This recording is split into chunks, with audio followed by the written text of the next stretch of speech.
Meeting to order. I'll begin by asking Jeffrey Garfield to take the roll call. Marguerite Archie Hudson. Paula Boland. Here. Marcos Castaneda. Here. Erwin Chemerinsky. Here. Jackie DuPont Walker. Ann Finn. Woody Fleming. Here. Rob Glushan. Here.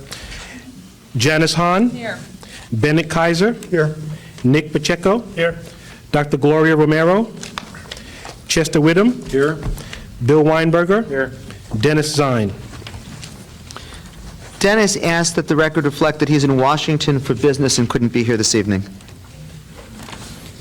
Let me start by apologizing both to the commissioners and to the public for our not beginning at 6 o'clock as scheduled. The sound system wasn't ready till now, and so that's why we had to delay the beginning.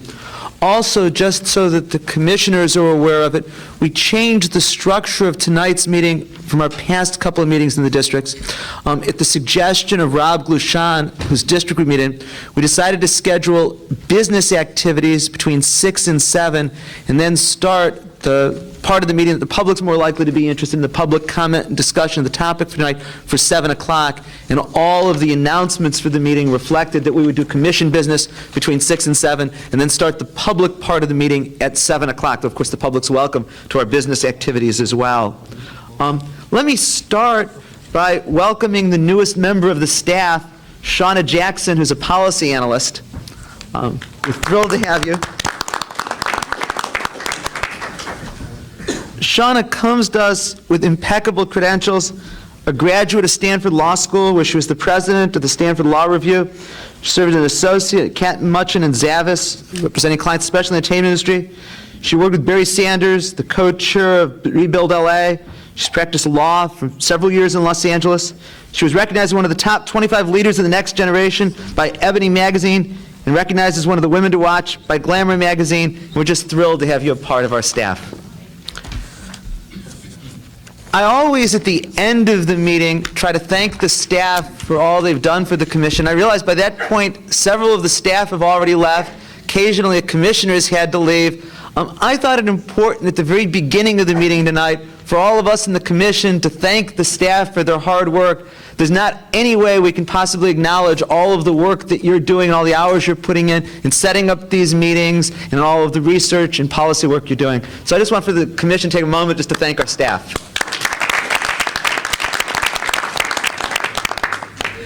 I especially do that just because I want to remind the commissioners that we have 4 more meetings to come of the commission just in the month of March. This month undoubtedly is going to be pivotal for us. Next Monday, March 16th, we're going to meet at 5 o'clock in the Department of Water and Power to have our first meeting to discuss making decisions with regard to the content of the charter. The hope is that next Monday night we will make the tentative decisions as to the first 3 topics we've considered: budget and finance, the size and districting of the City Council, and the allocation responsibilities between the mayor and the City Council. It's really essential that we begin at 5 o'clock. My guess is it's a meeting that still may go quite late, and it will be our first chance to be making tentative decisions about the content of the charter. We then will have our regularly scheduled meeting on March 23rd. On March 28th, a Saturday, we have a day-long conference scheduled. And then, since March is a month where there's 5 Mondays, we took the extra Monday to have an additional commission meeting. So we have commission meetings scheduled the 16th, the 23rd, the 28th, and the 30th.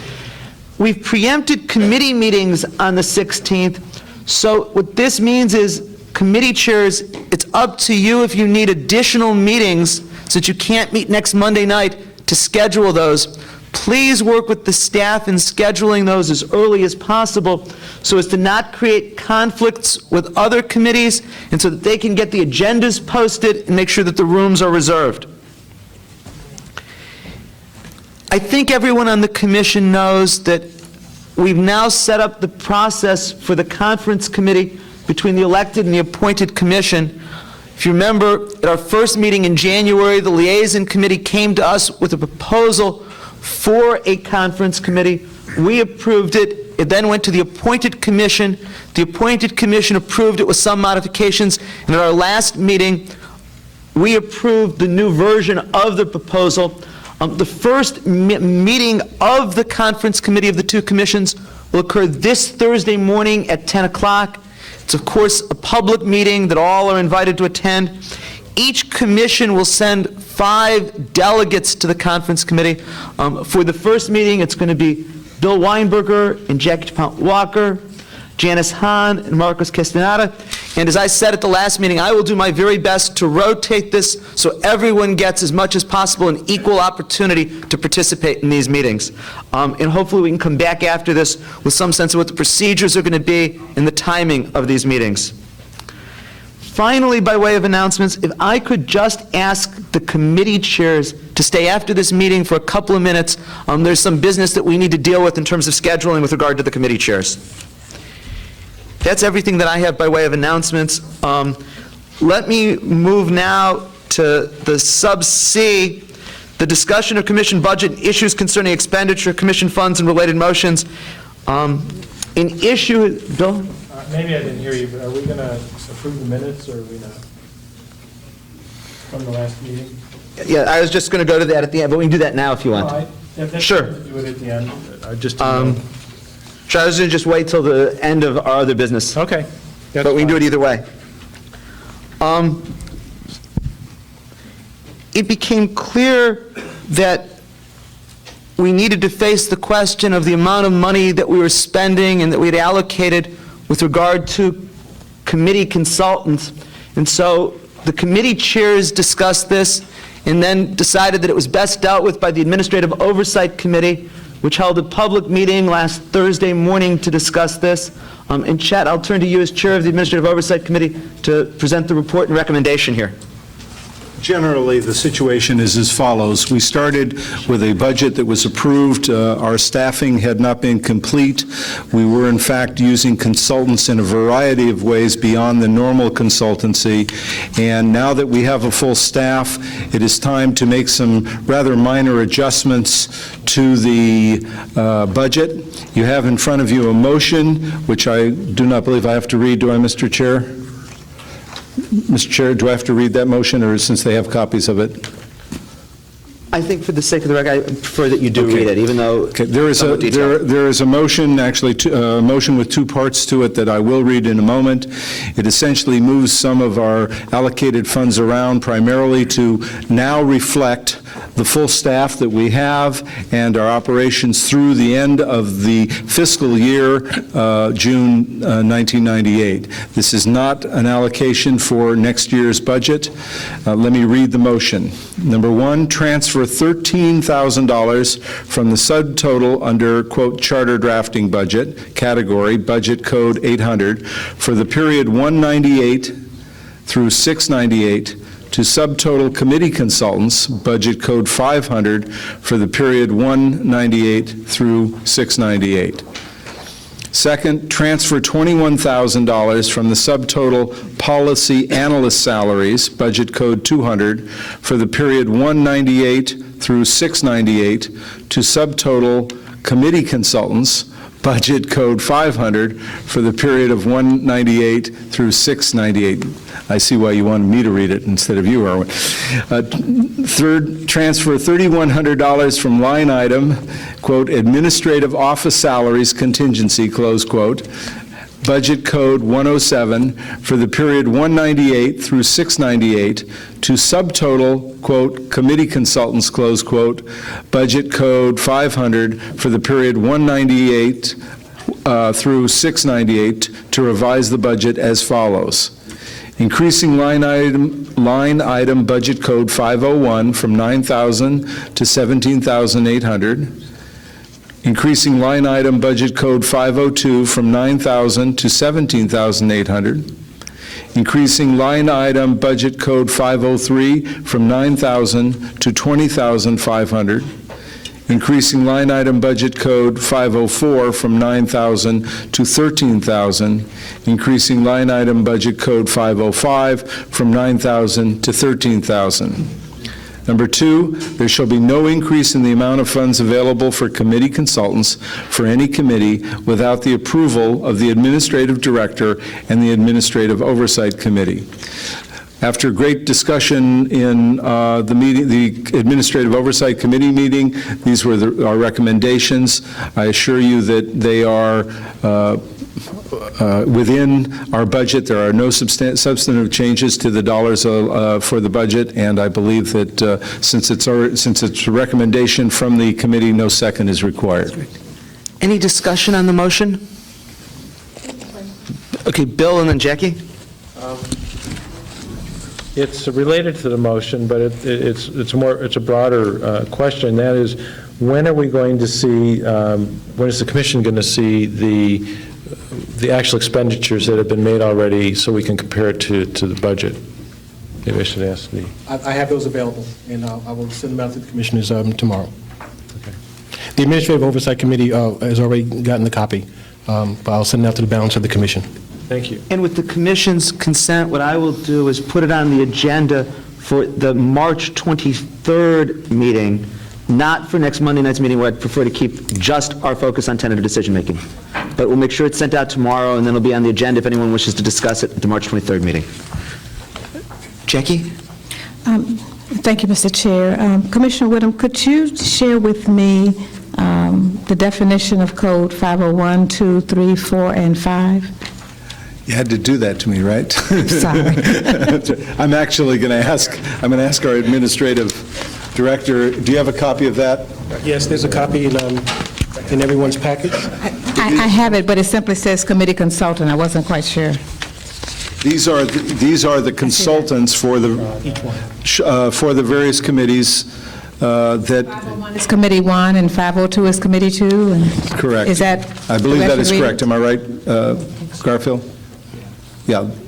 No? No. Well, would you identify them for us, please? Yes. While he's doing that, just to explain it with your permission, Chad, a bit, we had some extra money in the policy analyst line of the budget because the policy analysts were budgeted to begin January 1st, but actually they didn't begin until February, or in Shauna's case, just last week. So that freed up some money. And we had some money under the charter drafting part of the budget, which we weren't going to be using. However, our committee consultant costs are higher than we had expected, and in fact, we've decided to increase the committee consultants because we need their time between now and the end of June. So instead of $1,500 a month, we're figuring there'll be $2,000 a month per committee. The result of this is, by transferring the money in the way the committee proposes, we can take it from where we have it available in the budget and put it for committee consultants where we need it. Just by way of further detail, budget in Budget Code 500, we have committee consultant salaries, is just done in alphabetical order. Line item 501 is for Shauna Clark. 502 is also for Shauna Clark because she advises two committees, so she has two budget lines. 503 is David Diaz, 504 is Mary Lee, and 505 is Jonathan Zasloff.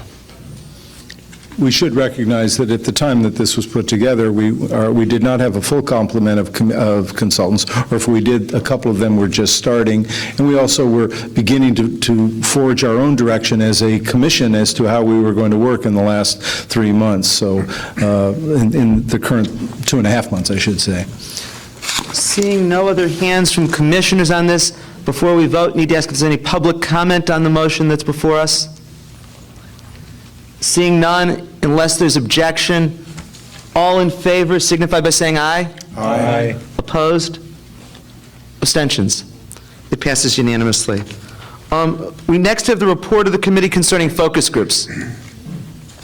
Janice? Commissioner Hahn?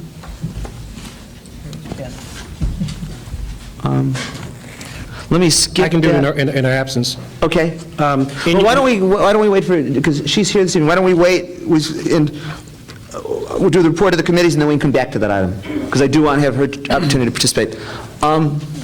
With regard to the committees, one of the things that's been unfortunate is that we've always had the committee reports towards the end of the evening when we're all quite tired. One advantage of tonight's structure of putting our work, commission work, before we get to the public part of the meeting is we have a little bit more time for committee reports. If I could ask each of the committee chairs to briefly describe what the agenda is for your next meetings and where you are in your work plan. Rob Bouchon, the report of the Committee on Improving the Structure of Government. Thank you. Well, tonight is our first committee recommendation with respect to the allocation of power between the mayor and the city council, and we'll be making that presentation after we hear public comment later on this evening. We meet again this Thursday, and we'll begin preparing for our next topic, which includes a review of the commission system form of government, which we have under the current charter. Questions that we're going to be looking at is, should the charter retain citizen commissions?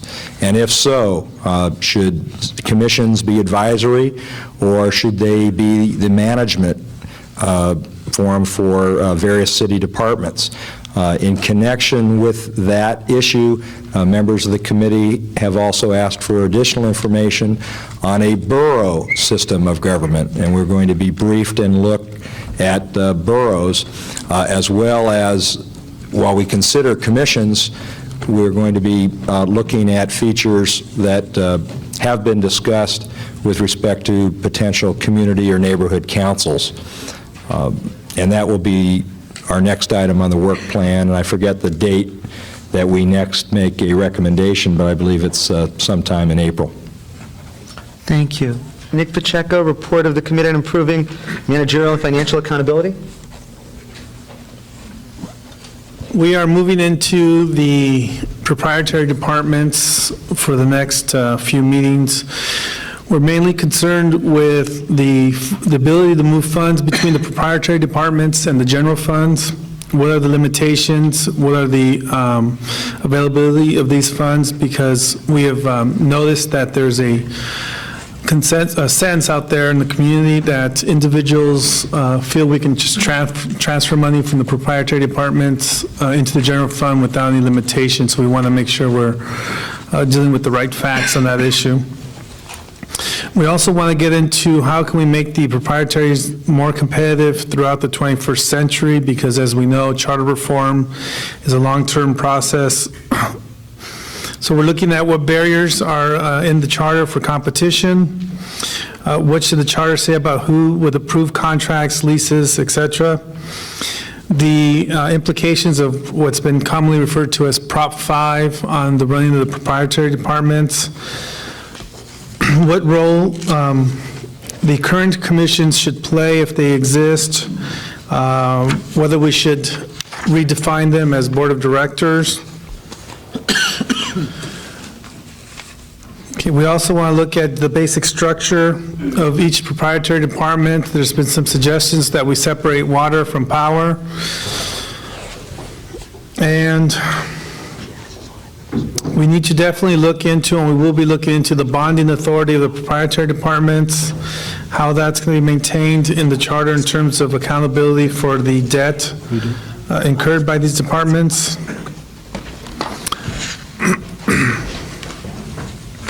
And basically our focus is, as I said earlier, to make the departments more competitive for the city's benefit and the general area. Thank you. Jackie DuPont Walker, report of the Committee on Improving Delivery of City Services. Thank you, Mr. Chair. Our committee will meet again this Thursday, the 12th at 4 p.m. Mr. Garfield may tell me whether it's at DWP or the office. It will be at DWP at 4 p.m., and we certainly invite the community to be present. First, we would like for you to please get a copy of the questionnaire that's being circulated tonight and has been circulated at all of our public meetings. The Committee on Improving the Delivery of City Services would like to have your opinion in the areas listed on this questionnaire. We would hope to make the first presentation and report from what the residents of the city have said to us at the meeting on March 30th, when our committee will be making its first presentation. So if you have not received a copy of the questionnaire as you came in tonight, we urge you to please get one and to please return it before you leave this evening. On Thursday evening, we will be hearing from additional stakeholders who have an interest in how public safety is actually implemented in this city. We have heard already from the fire department, from the police department, and from Recs and Parks. We have other stakeholders, those who are consumers, who will be coming before us on this Thursday evening, and we hope to prepare to have a cogent discussion on the 30th of March in response to the work plan that has been laid out by this committee for the work of the Charter Commission. We would hope after that meeting, and perhaps even at our next meeting on March the 12th, to begin to look at some of the other issues with regard to delivery of city services, but our clear focus on that night will be in preparation for the March 30 meeting, where we will make our presentation. Thank you. Bennett Kaiser, report of the Committee on a More Responsive City Government with Involved Citizenry. Thank you, Mr. Chair. Our committee is now taking up the task of looking at the concept of neighborhood councils as a section of the charter, and looking to see what those councils might be, what their role should be. Should they be elected or appointed? Should they be decision-making, or should they be advisory? And several other parameters that actually are available for those of you who have the packets from our committee meeting, rather than reading the whole 3 pages. Being a committee on a more responsive city government with an involved citizenry, we are attempting to be more responsive ourselves and involving the citizenry more in our deliberation of this issue. So we are in the midst right now of scheduling hearings, probably 6 of them throughout the city, presuming that we can find the resources to have those meetings in light of the budget motion that was made tonight in the commission budget. We expect to have our report prepared for the April 13th commission meeting, as is on the calendar. Thank you. And finally, Chet Whittam, report of the Committee on Increasing the Quality of Life in Los Angeles. Thank you, Mr. Chair. The committee is currently working on both the preamble and a Bill of Rights and Responsibilities to be presented to the Commission as a whole on, I believe the date is March 23rd, if I'm not mistaken. We will be having a committee meeting a week from tomorrow, which is the 17th, and attempting to finalize a draft of a Bill of Rights and Responsibilities. We will also be bringing back to the Commission a proposal to do a competition, primarily among school children, but certainly open to everyone, for the writing of a preamble to the charter. We will immediately, upon the completion of this task, carry on with a number of other areas. Primarily, our first assignment is going to be the planning process within the City of Los Angeles. We are going to focus the first portion of that planning process on the planning process as it relates to the potential of neighborhood councils, and it is our intention and hope that we will be able to join with Mr. Kaiser's committee and with Mr. Glushon's committee in a joint approach to looking at neighborhood councils from the perspectives of all 3 committees. I think that's it, Mr. Chair. Thank you. And the hope, as I said, is that we're going to get the committee chairs together to find a time for us to talk so as to coordinate the work of the committees, and we'll deal with that at the end of the meeting tonight. Unless there's questions to any committee chair, I'll go back to sub D on the agenda, the report of the committee concerning focus groups. Though Janice Hahn is here this evening, she's on an emergency phone call because of a power outage in San Pedro, and she's asked that Jeffrey Garfield do a report on behalf of her with regard to the committee concerning focus groups. Thank you, Mr. Chairman. We've been working diligently with the representatives from the appointed Charter Reform Commission to organize 9 focus groups, and we've been working in fairly quick order because we wanted the information to be available to the various committees of this commission that will be examining neighborhood councils.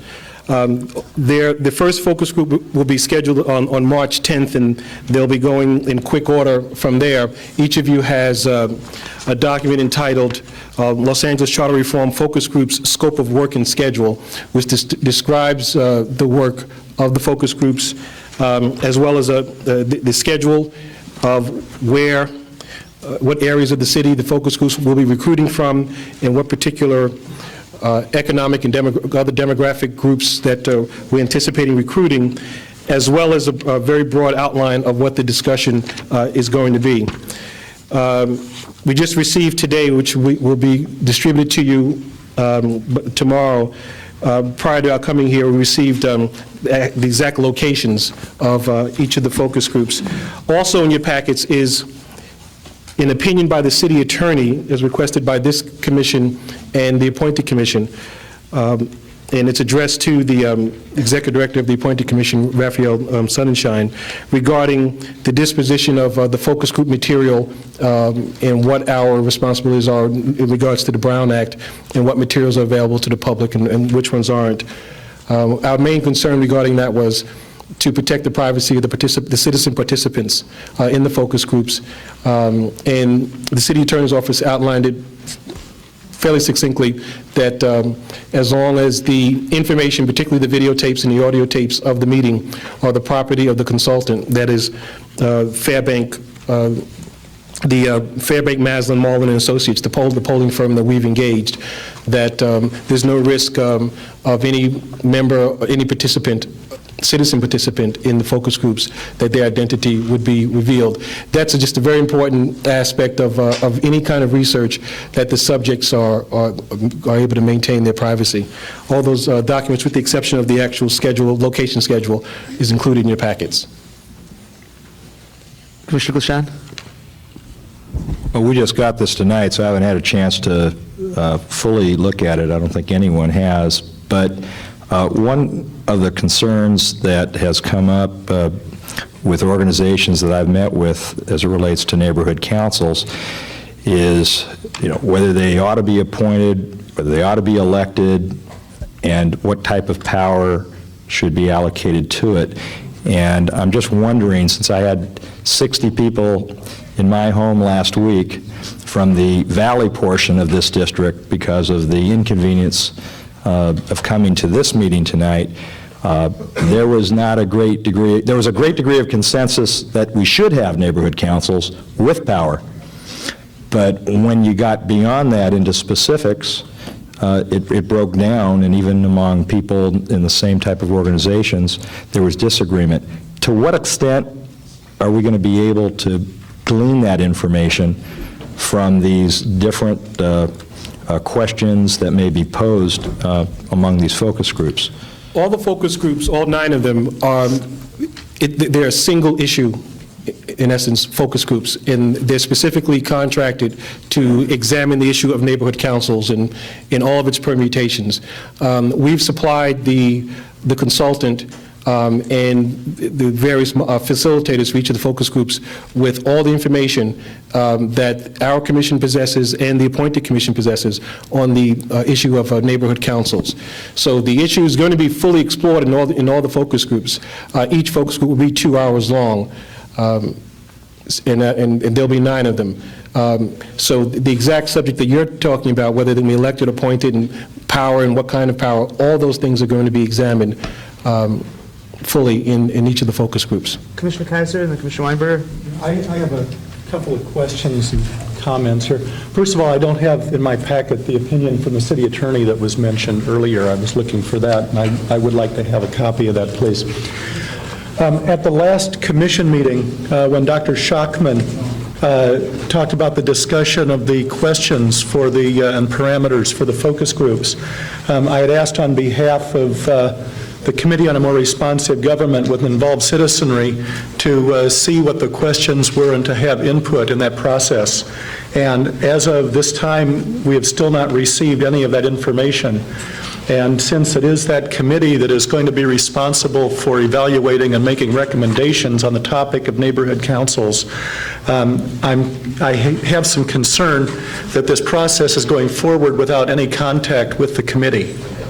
And I would hope that some point very soon and before the first of these focus groups begins, that the committee, at least the committee chair, will have opportunity to see these questions and to make comment on them and to have input in perhaps amending them if that seems to be appropriate based on the tremendous amount of input we've had at our previous hearings and meetings. What I think we should do is direct that to Janice's committee, and Janice's committee can design the appropriate procedure for the committee chairs to be involved. And I know you're a member of that committee, and I will simply ask that as soon as possible, your committee take up Bennett's concern, which seems to be a very important one.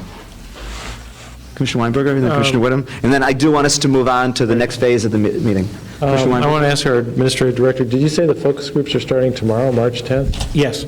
Okay, so I'm wondering, I'm on the committee also regarding focus groups. How is that committee going to review the questions that the focus groups, they're going to be asked at the focus groups, if the focus groups are starting tomorrow? The subject matter is listed in the document. We received this document last week, and it was faxed out to all the committee members. I'm seeing it for the first time today. Okay. I didn't get it. With the scope of work and schedule? Yes. This is the first time I'm seeing it, so I'll try and look it over after the meeting tonight, and if I have any questions, I guess I'll direct them to you. Okay. What I'm going to do, I think, is, there's an obvious problem with this. I think, with your permission, Janice, to ask your committee to meet as soon as possible to deal with this. And I think that Bennett and Bill's concerns are absolutely right. And, I don't think we're equipped to deal with this as a commission right now, but I do think that your committee needs to deal with it as quickly as possible. Perhaps tomorrow. Tomorrow. Mr. Chair. Perhaps tomorrow's focus group could be postponed.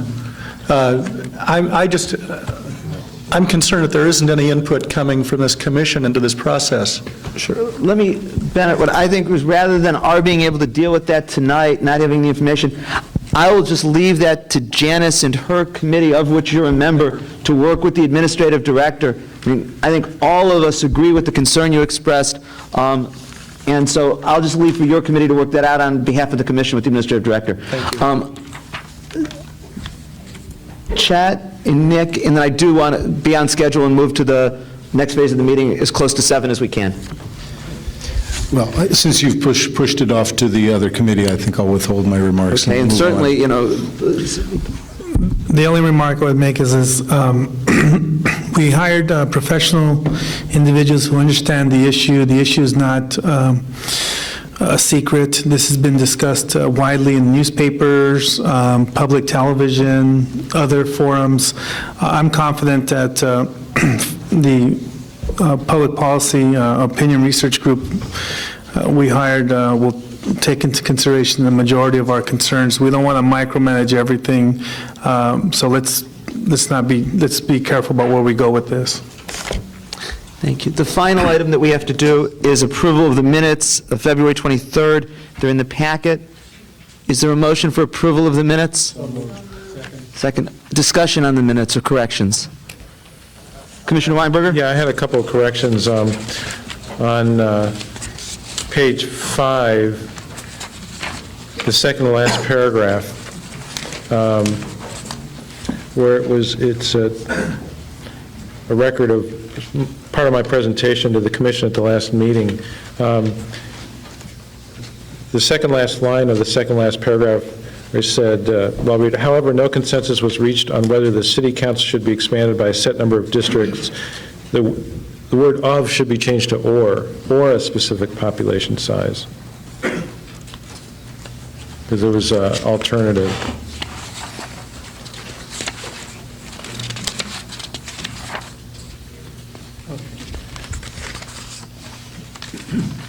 And the other question I had is on page 9, where it's the proposal for a conference committee that was adopted at the last commission meeting.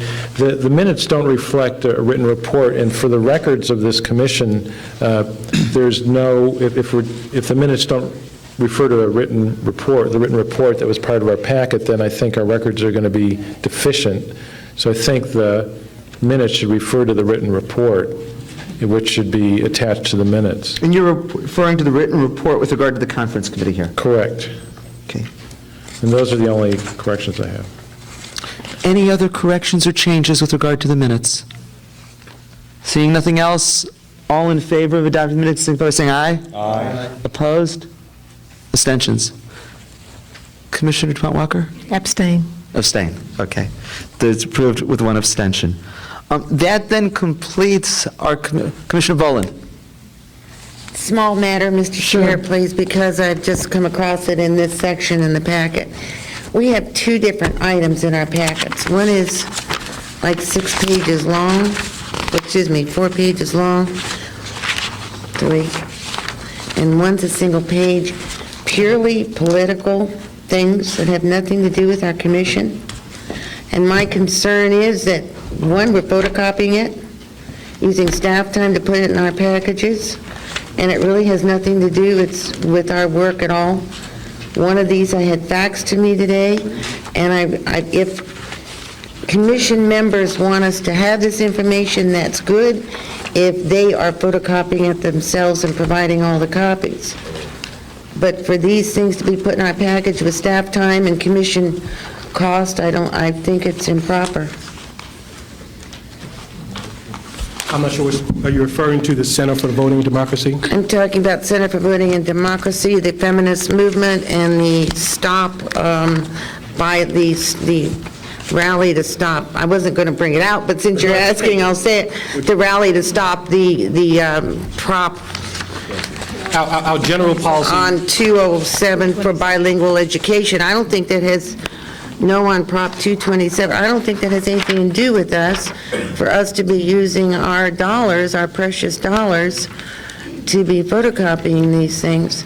Again, if members want us to have them, that's fine, I'd love to see them, but they should be at their cost expense, they're photocopying, I think at rather this than point, us. I completely agree, and I think at this point, rather than have a long discussion, though I don't want to cut off anyone who wants to speak, what I'll say is our package should simply include the material that pertains to commission business. And Commissioner Kaiser? On the one, I agree with Commissioner Boland on the one issue, but on this item that came from the Center for Voting and Democracy regarding their workshop on election formats, this is an issue that actually will be taken up by Committee 4 after we finish the neighborhood councils. And I've been in touch with Mr. Hill, as has other members of the commission, and we felt that it would be very instructive for members of the commission who can't attend this to attend it. It's not a, well, everything we do, I guess, is political, but this isn't political in the sense that the other flyer was political. This is I think, something important for those of us who are interested in what it means to have proportional voting and cumulative voting, to be able to go to this workshop if we're interested. And I think we all know the spirit in which you're speaking and the judgment, and so we'll just ask the staff to follow that. I wasn't going to be specific on it, but I came across it twice in here. Do you want to thought- respond? Sure. And had it faxed, too, so it's a Okay. double cost. I do want to move on, As long as it's called- but quickly. You're absolutely right, Commissioner, and it's been the general policy of the staff to whatever comes in, addressed to commissioners, regardless of its information, we pass it on to you without prejudice to the ideology that it may reflect. But in the future, I'll just check with the chairman and kind of clear that stuff with him. I'm going to move on to the next phase of our agenda. We had said to the public we would finish our internal business by 7 o'clock, and we're pretty close. Let me start by welcoming all of you and thanking you for coming and saying how much we hope to work with you tonight and throughout the process in writing a new charter. We've allocated a good deal of time to hear from you this evening. After some introductory matters, we'll take all of the comments from those of you who wish to speak. If you want to speak, simply fill out a white card which is available, and I'll call on you in the order in which you receive them.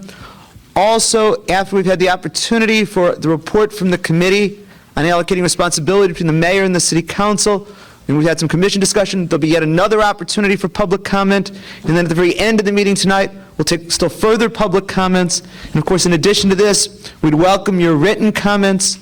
We'd welcome comments throughout this phase of our work.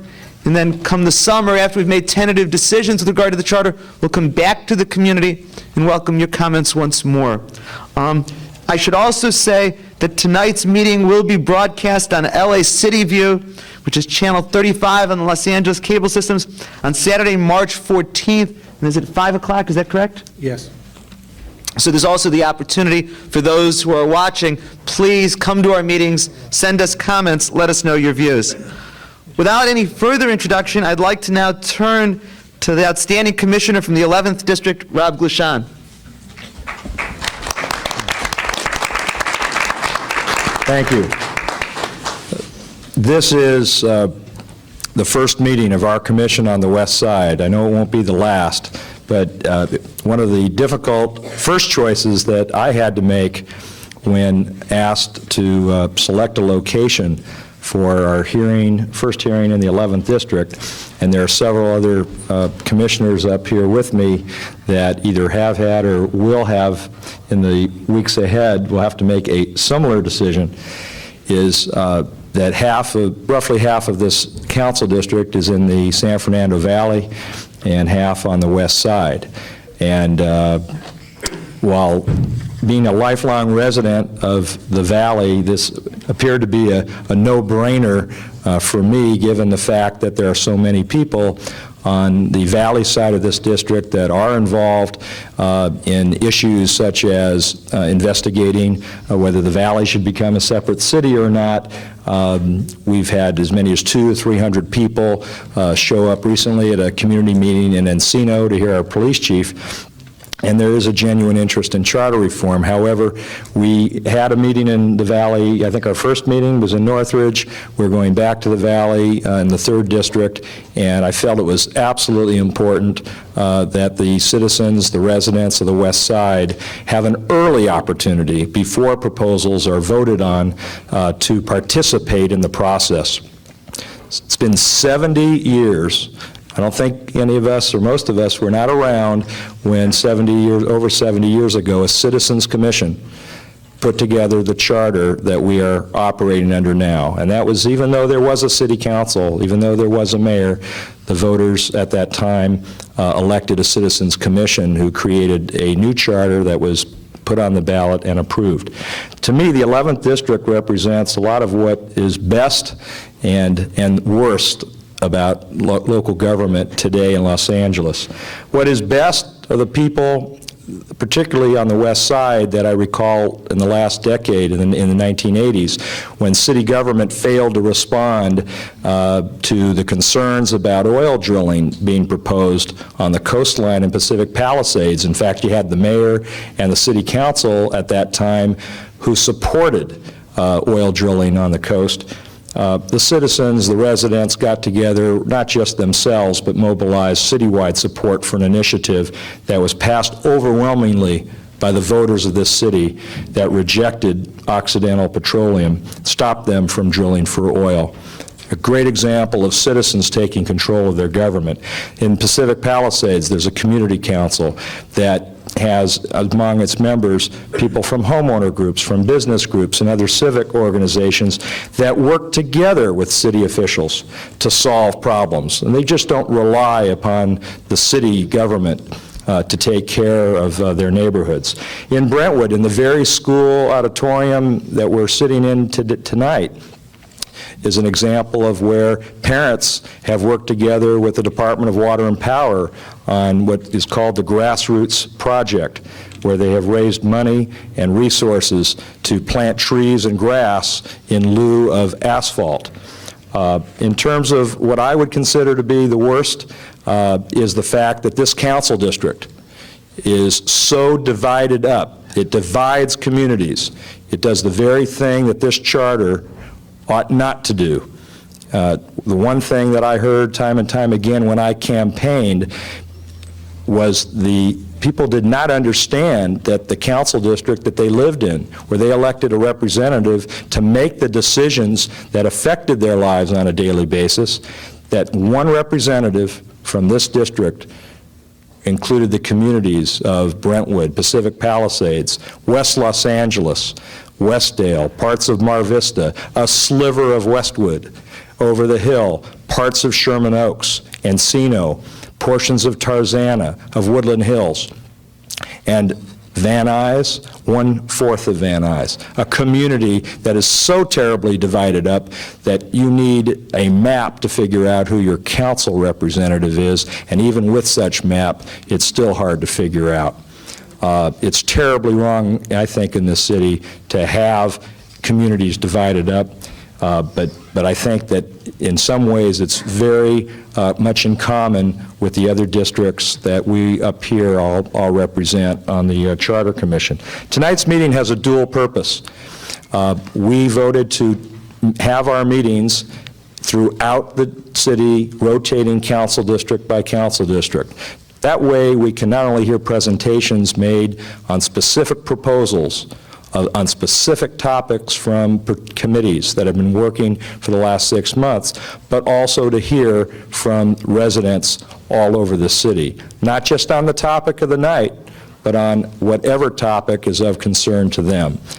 And the one thing that has been most inspiring, I think, to all of us is that wherever we have gone, we have heard things from citizens that tell us that however different the communities may be throughout the city, when it comes to people's desire to have accountability, increased responsiveness and efficiency, and a government that people do feel closely connected to, we're hearing that wherever we go. And that will help us do the kind of job that I think we were elected to do. So tonight is your opportunity to the beginning of the process for letting us know what you think, not just about the proposals that you're going to hear about tonight, but what's on your mind. All the wisdom doesn't emanate from downtown.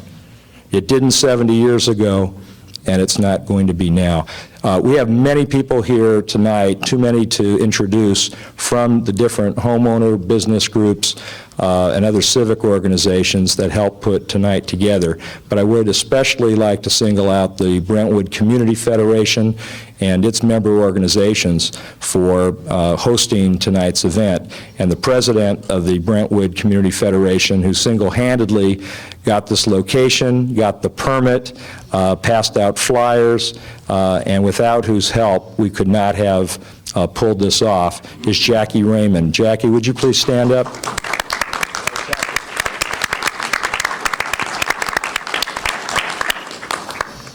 Thank you very much. Thank you so much. We begin the meeting by having a brief description of the charter and the nature of the reform process. Tonight I'm going to ask Jim Ingram, who is part of our staff and truly one of the experts in the Los Angeles City Charter, to just do a very short presentation so that everyone in the audience has some background information about what we're going to be talking about tonight. Hi, I've been asked to do a brief and informative presentation on the history of charter reform and particularly where the current process comes from.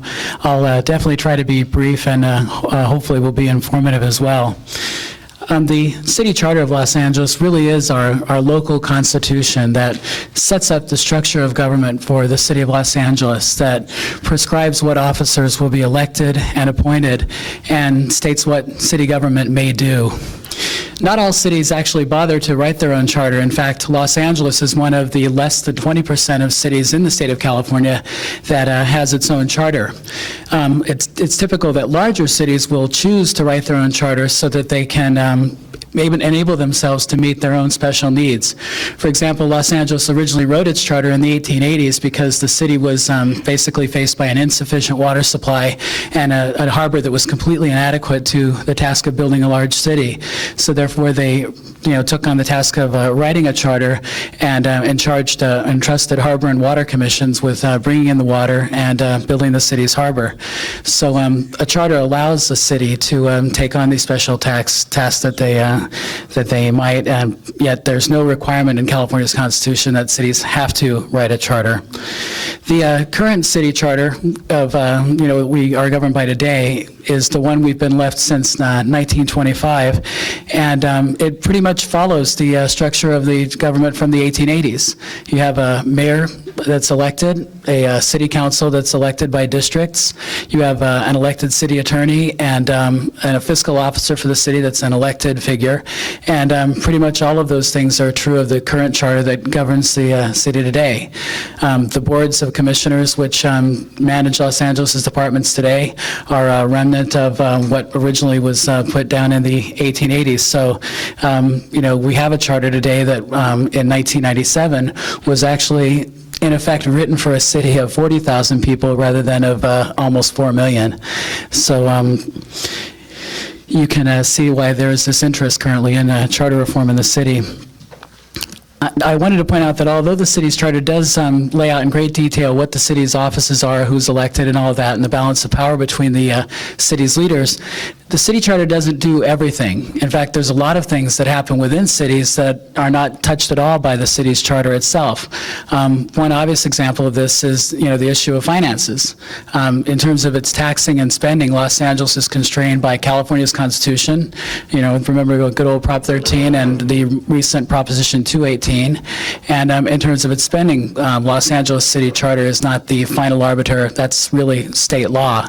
So in terms of some of those issues of finance that people bring up in terms of inadequate services, city charter reform is not an appropriate venue to deal with those types of issues. Another big issue in the city today is obviously education, and yet the city's charter barely provides for the way that the educational system of the city is laid out. All that the charter really does is designate our 7-member board, and that we'll have them elected by districts. Much of the rest of the details on education are all just left up to state law, and they're subject to the Department of Education of California, the State Superintendent of Public Instruction, federal laws like the Elementary and Secondary Education Act. Okay, the city charter is not, highly relevant to issues of education.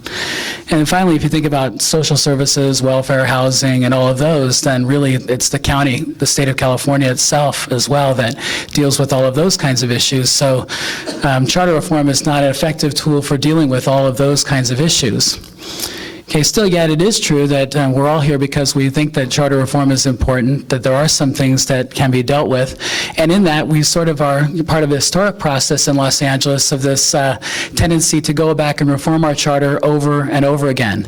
If you look back at the figures over the years, you'll find out that you as voters are asked to consider 8 amendments every year over the past 73 years, and the voters have actually agreed to about 6 of those 8, but you can imagine that when you amend a charter that many times over that many years, over almost 100 elections, that you're going to wind up with a framework that's no longer clear but is more confusing, contradictory, and sometimes obfuscates issues of power and control instead of making them more clear. Okay, so by being here today, you are part of this historic, in this historic kind of reformist feeling of Los Angeles' culture. It seems that we are as obsessed with perfecting our charter as we seem to be with perfecting our automobiles and our bodies and health salons and all of those types of things. So I'd like to take that bigger picture and bring it in here also.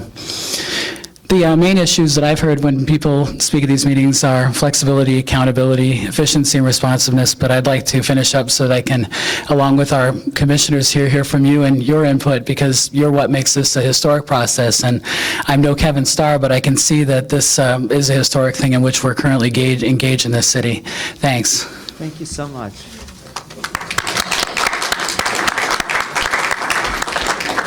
The only other thing I want to say by introduction is just a word about where we are in our work plan. We began on July 7th and have met every Monday night since then.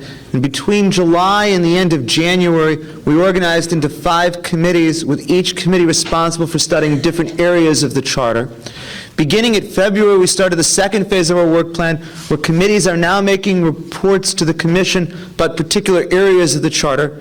Tonight, the Committee on Improving the Structure of Government will make its report concerning the allocation responsibility between the mayor and the city council. And between beginning of February and the end of June, we will make tentative decisions about all of the areas of the charter. The hope then is that by the beginning of July, we'll have a long list of tentatively approved policies, and we will then go back out to the districts again to hold hearings on them and solicit comments from all interested groups and individuals. And we hope to do this throughout the summer. Ideally, by the beginning of the fall, we'll be able to move into the 4th phase of our work, where we'll actually have a draft charter and again, go back to the communities, go back to all of the interested groups and stakeholders for their comments. And this is our third meeting in going to the districts on specific topics, and again, we welcome you so much. I now will turn to public comments from those who have got cards. I apologize that we have to limit you to about 3 minutes each, just so we have the chance to hear from as many people as possible. If you haven't filled out a card and would like to speak, please fill one out. I'd like to begin by first recognizing that we're joined tonight by the excellent councilwoman from the 11th District, Cindy Miskowski. Thank you so much for being here tonight. We look forward to hearing you.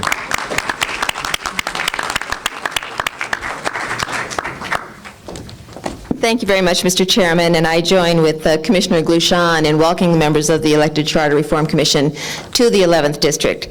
As Rob indicated, this is a perhaps rather unique council district in terms of its geography. He talked about some of the communities that are present in this 11th District. I always like to tell people that its southern boundary is Palms Boulevard in Mar Vista, and the northern boundary is Sherman Way, to let you know sort of the depth and breadth of the city that this district covers. I have a few comments to make in general, and then I want to share something with you. And it came to me that particularly later on you're going to be discussing a sense of government structure. And most of the government structure that we've seen discussed in the newspaper and by pundits is the question of power. And who should have the power? Should the mayor have more power? Should the council retain its power? And I put it to you that it's less important, I think, than who has the power than it is how the power is utilized. And more than who has the power, it's how should the government structure work together more effectively. And as a person who's had 26 years experience in the city government, it's particularly around that third floor of City Hall where the council chamber sits and the mayor's office sits, you would sometimes think in that building that there is a concrete barrier between the two arms of the government. And if there's anything that you can do, rather than dealing with power, but structurally, by way of the charter, creating a structural formation of better and closer coordination between those who handle the power, I think you would be doing a great credibility to the city and its process. And there are a couple of interesting and if almost esoteric parts of government that have brought the mayor and the city council together formally. And those two that I will just give you as models are something called the Executive Employee Relations Committee, on which sits the mayor, the president of the council, the president pro tem, the chair of the finance committee, and I believe the chair of the personnel committee. And it's a 5-member committee of council members and the mayor. And that has worked very, very well in terms of having those bodies together review documents, review information. And similarly, on another level, we have something called the general manager's merit pay process, which calls together, in terms of review of the general managers, the mayor sitting in the room or his designate, and the city council. And it's very interesting that in these informal processes where the mayor is in the room with city council members, things work much more constructively. And so rather than create this divide and or more discussion of the divide over who has the power, finding ways in the mechanism of the structure that you're putting together, pulling together the city and its various elected officials as well as its the commissions, I think it would be a great benefit. The other thing I'd like to mention to you briefly, and I brought a few flyers, not flyers, a few documents. I don't think I have enough for each member. And this is on the issue of neighborhood councils. And as Rob has indicated, in a neighboring community, Pacific Palisades, we've had a community council that has been in existence for, I think we're going to be celebrating its 30th year, right, Shirley? 25th, okay. Shirley Hagstrom is here from the Community Council. But as a model, I have used that to get started, and just last week had a meeting here in Brentwood about the creation of a Brentwood Community Council. And I would like to just share with you a little bit of how the format is. And the format is something that begins but can evolve. And it can evolve from a group that gets started partly by self-formation, partly by the involvement of the council office, but can evolve to an election in part if that's what the community desires. And what it did, and I think it trying to bridge some of the gaps of what your committee has dealt with and what I think Rob talked about in terms of the differences of opinion in how a council would be created. What this has done is pulled together a representative delegation to a community council that is based on one level. Part of the delegates will be chosen by specific neighborhoods, so it would divide up this community into neighborhoods that would have a member from that neighborhood. But in addition to that, it recognizes that beyond residences and beyond residents in a community, there are other stakeholders, and that there are other stakeholders, people who get involved in a community by way of another entry, sometimes by where they live, sometimes by where they work, sometimes by where they choose religious worship, sometimes by way of where they go to school. This community in particular, I think it was interesting hearing your staff report that in 71 years ago when the city charter was created, the city of Los Angeles was 40,000 people. The community of Brentwood today is 40,000 people. So that just gives you a sense of the perspective of what we're talking about. And what I'm looking for in the community council that I will be starting here is about 17 representatives, which pulls together representation from, as I said, by neighborhood, and then also by forming organizational support from among the more than 50 different citizen organizations or institutions that exist just in this local community. And this is an attempt to try to create recognition of those organizations and letting the organizations themselves, as they are grouped together, choose who they would like to be on the community council and an alternate. So this is sort of a way of dealing with that issue of community council and community representation by two approaches, by institutional, structural, stakeholder organization, as well as by neighborhood residents organization. So I just give this to you as a model. It's the first in my district that I'm starting, but as soon as we get the Brentwood Community Council underway, I want to move over into the Valley and tackle this same kind of structure on a experimental basis in the community of Van Nuys, where, as Rob has said, is represented in part by the 11th District, but that community in Van Nuys is also represented by 4 other council offices. So there we have, again, part of the problem that you're dealing with in terms of community being pulled apart by council representation, where we have one small community represented by 5 different council seats. So those are just some of the things I wanted to leave you with. I don't know if you have any questions of me. If not, please feel free to have your members contact me. I can give you more information, particularly on the neighborhood council format. But again, I appreciate very much your interest, your willingness to participate out in the communities, to take the public testimony, and clearly the kind of dedication that you're putting into this, not only by your meeting weekly since July 1st as a commission, but the obvious very many more hours you spent as in committee to really come to grips with this. And I also want to compliment you, I think, on the effort that is being undertaken by both your commission and the appointed Charter Reform Commission to come together and try to find that consensus. I think that the public is going to benefit hugely in that regard, and I look forward to your continuing discussions. Thank you. Are there any questions? Thank you. Any commissioners? If not, thank you. Thank you so much for being here and for your remarks.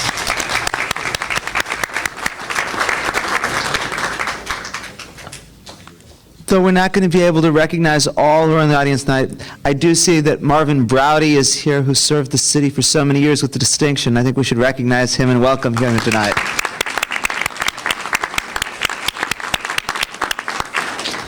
Next on our speaker list is Jack Allen, and I'll tell you who we have on the speaker list if you could just come up and then be ready.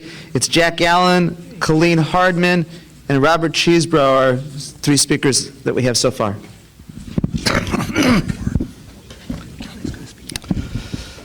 I'm Jack Allen. I live in Pacific Palisades.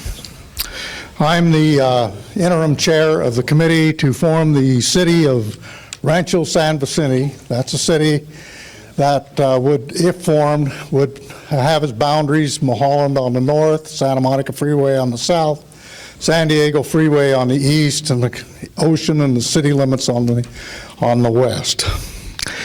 And we are forming because we're not confident that we will get the charter reform that we hope for, which will provide for community councils throughout the city which have semi-autonomous power and are elected. If we don't, we're just going to be able to have the voters have a choice between the charter reform provisions and the right to secede if they don't like what the charter reform provides for. Now, I ran for Charter Commission to avoid this, hopefully, but I didn't get elected.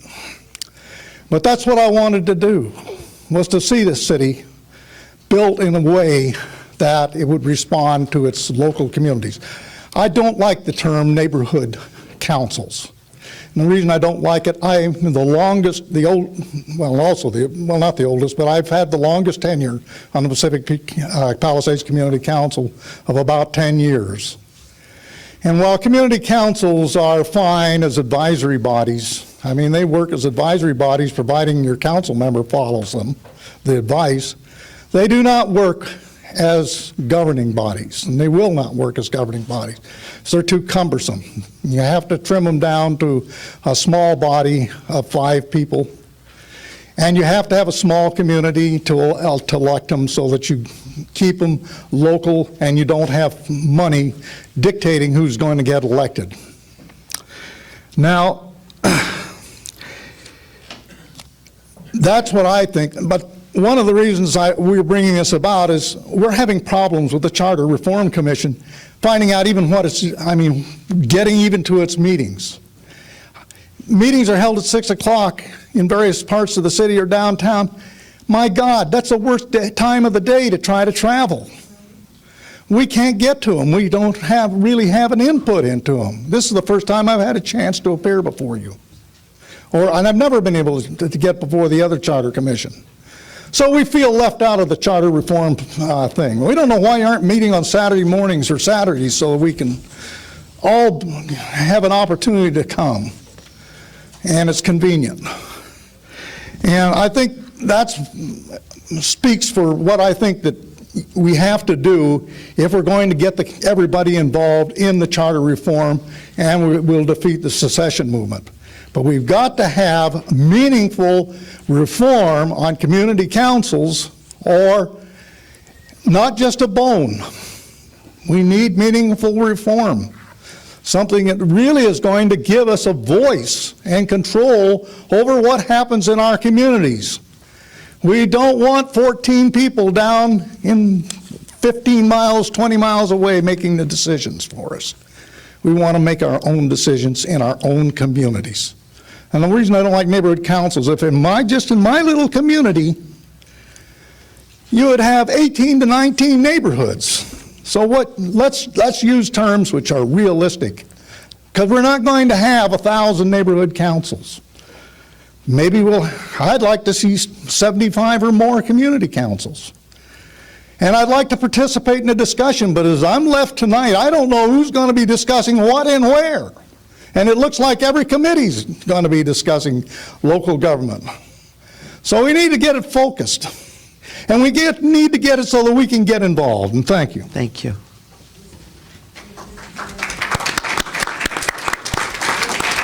Yes, I understand that Ms. Hard, did you want to ask a question of the speaker? Sir, there's a question. If you'd like to go back to the podium, Commissioner Boland has a question for you. I guess it's more of a comment to you, sir. As they call me Grandma Secession, as you know, I just want to assure you that one of the reasons I ran was because I felt that people should have a choice of seceding, detaching really, or having a good charter.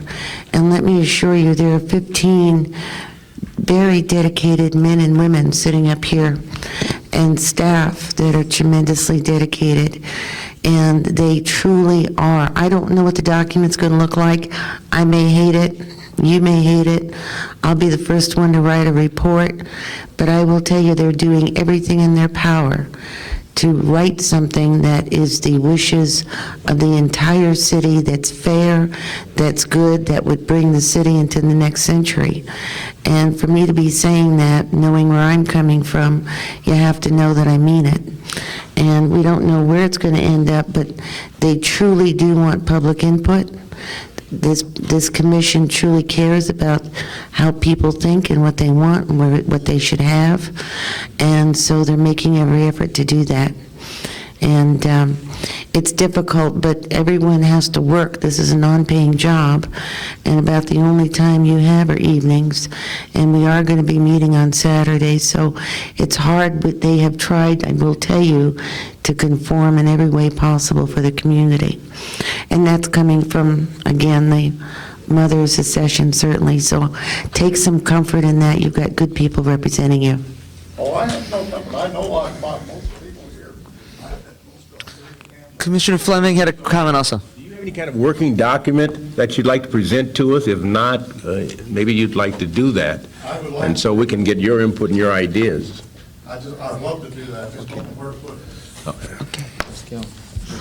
Thank you. Anything else? I understand that Ms. Hardman will speak after the committee report, is that correct? Correct.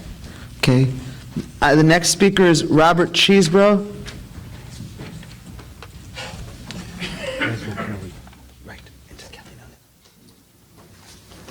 Good evening. I just wanted to take a minute to share three concerns I have. First, I want to congratulate the people who are elected members, because you are working for nothing. But I've come to a few of these meetings, and I know that you're working very hard, and I'm very impressed with the presentation that's being made tonight on the power between the mayor and the council. First thing I'm concerned about is the, I think, somewhat easy possibility of a joint report with the appointed commission. I think you have to be very careful. You are elected, and your report goes directly to us who elected you. Some of you even were elected with higher numbers than even your city council members. So I think what you do should reflect directly what you think. You get to us first. The report of the appointed commission might be, modified, perhaps considerably, by members of the council who maybe don't like what they see in it. But you don't have to care. You come to us with what you think is your best cut at this, and give us the opportunity to vote directly on it. So I'd just like to caution you about this joint activity with the appointed commission. I know that it's meant in good faith, but please give us what you think. Secondly, you do have a limited part to play in how the school district is structured, and that has to do with the school district members being voted under rules controlled by this city charter.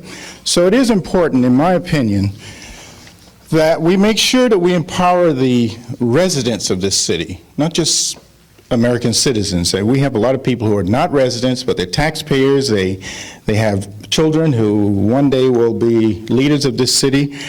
So I think they should be empowered. I think we can do this. There's a lot of concern about, well, what does state law, federal law allow? But we're driving this state, and this state drives the country. So let's put it in. Let's try it. Let's see what happens. Create the opportunity for the people who are really cut out of probably the most important part of their life, which is the education of the kids who come to this school or any other school, whose parents might or might not, by some definition, not be considered eligible to vote on these matters. They pay taxes. They pay retail taxes, which are the best taxes, so they should be empowered. And they're one day going to be the people who run the city anyway.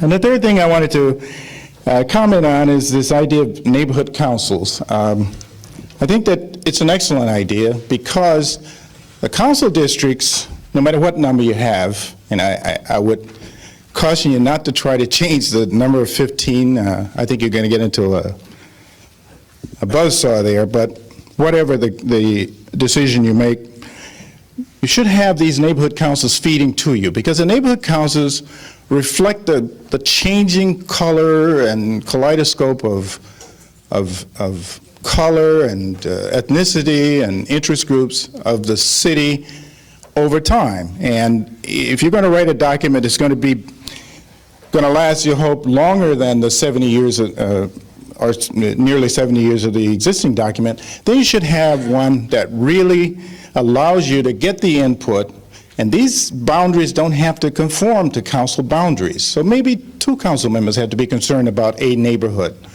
or maybe 3, but at least you should have this input welling up to you from people down at the bottom level, not people answerable to a council person, but answerable to themselves. And they then feed it up to the elected people. So hopefully in the restructuring, if there's any, that element will be put in, because Los Angeles is not a place that has set groups of people. They're constantly moving, constantly changing. There is no black area, no Latino area, no white area. It's just constantly in motion. And over a period of the next 70 years, I think it will it'll look like nothing that we have right now. So I'd like for you to consider all of those things. And again, I want to congratulate you. And I feel it's important that I get out here. As I said to my wife, if you guys are going to come here, I have to get out here and put my little bit into. Thank you very much. Thank you so much. Chuck McLaughlin.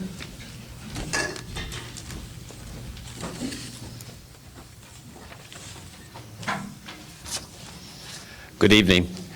My name's Chuck McLaughlin. I'm with Palisades Pride, which is a nonprofit corporation that we formed in the Palisades for redevelopment activities and beautifying the community. My recommendation for the commission tonight is to take Cindy's recommendation one step further. When we started our project, we went to Councilman Browdy, and he was very helpful in obtaining city funding, partial funding, for a project that we did on Swarthmore.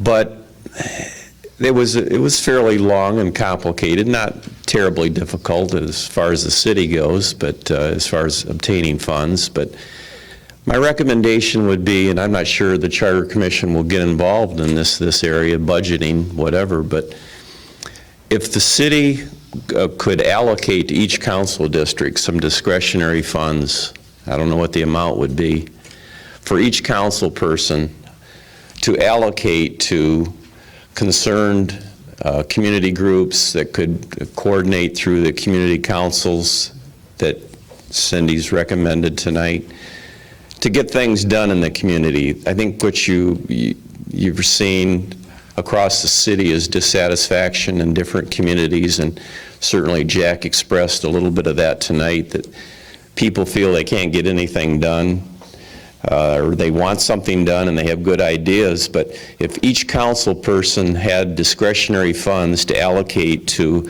groups that were formed for beautification, redevelopment, quality of life issues, I think you'd find citizens in different communities would feel that they have a voice in the city in getting things done.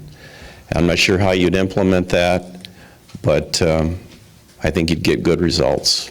Thank you. Thank you very much. Susan Barr Nelson.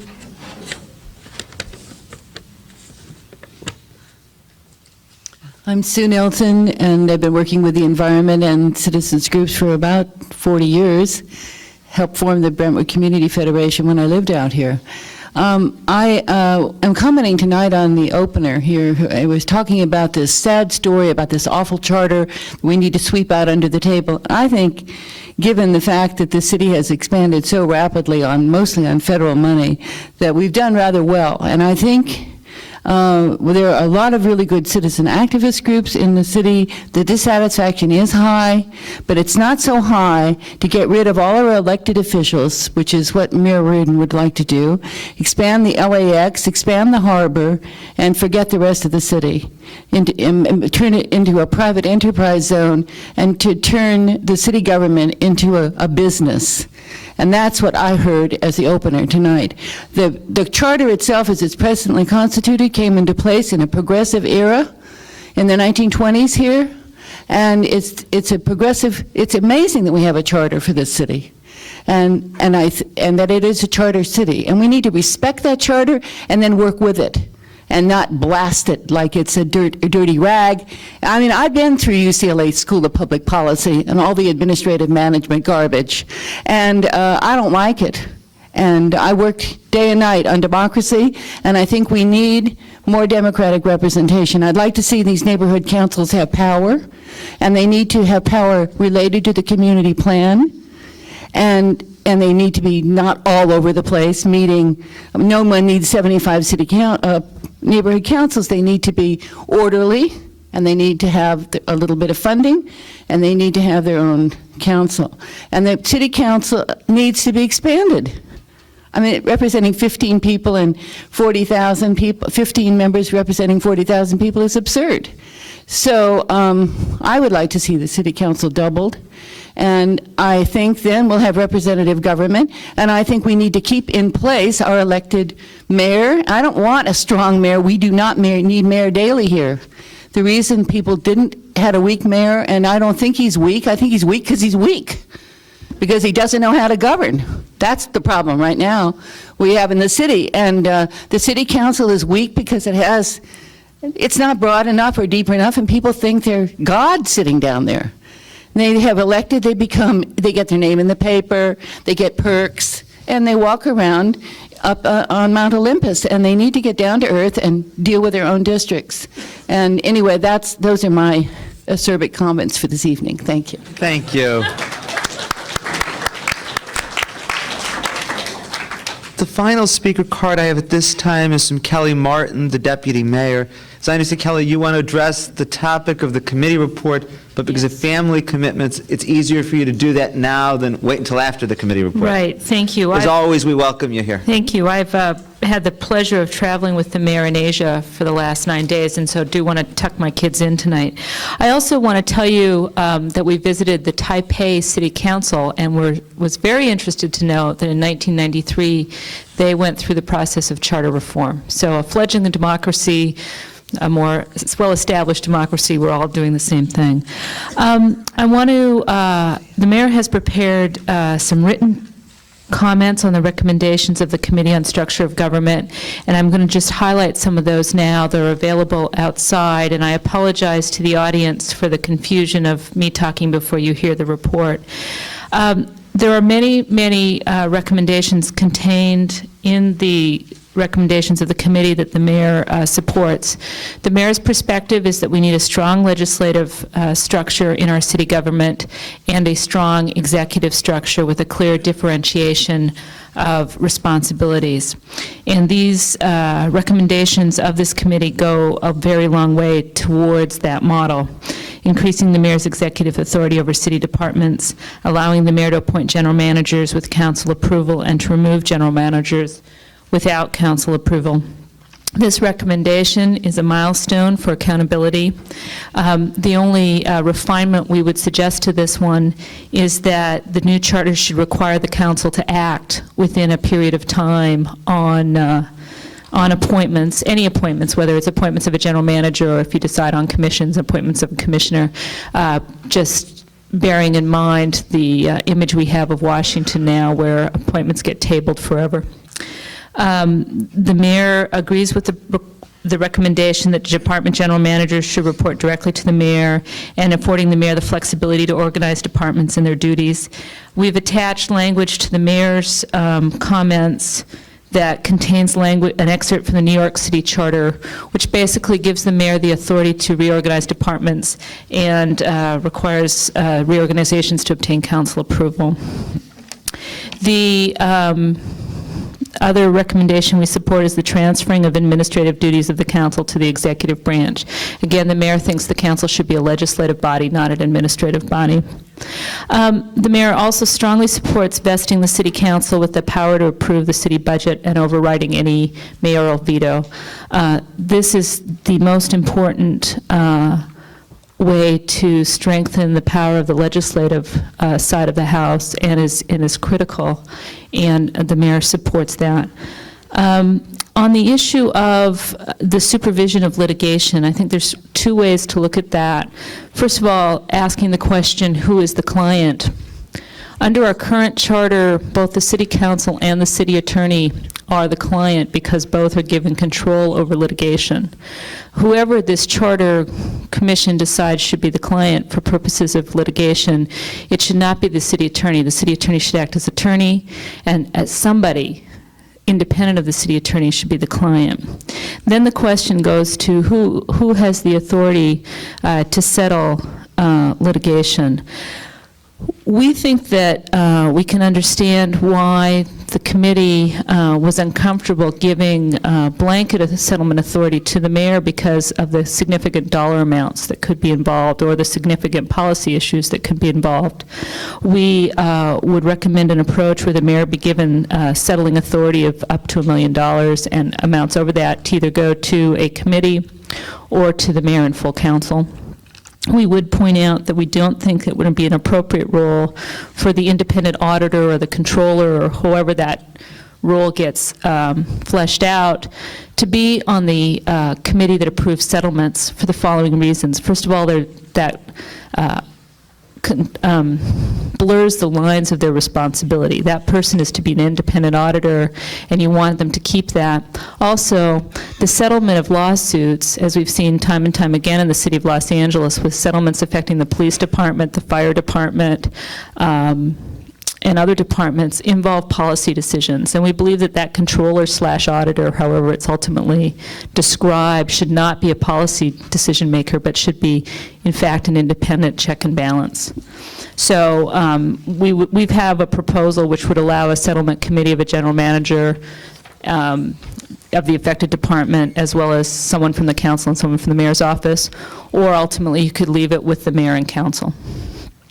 The two big issues where the mayor has concerns about the committee report are Proposition 5. The mayor strongly opposes the retention of Proposition 5 in any form because it confuses the branches of government, blurs the lines of accountability, and invites micromanagement.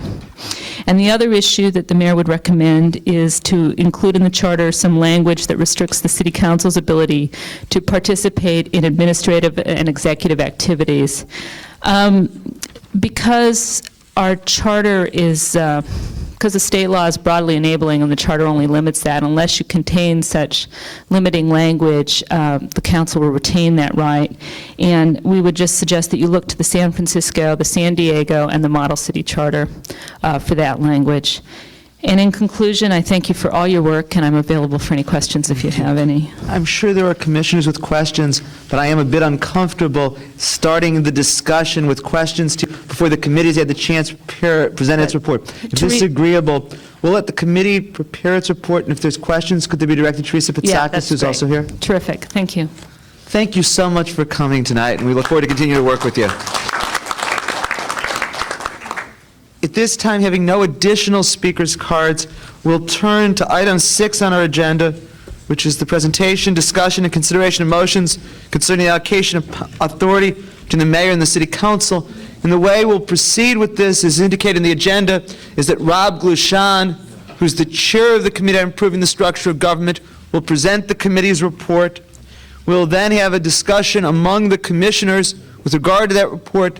And then, of course, we'll take public comments with regard to it. Commissioner Glushan.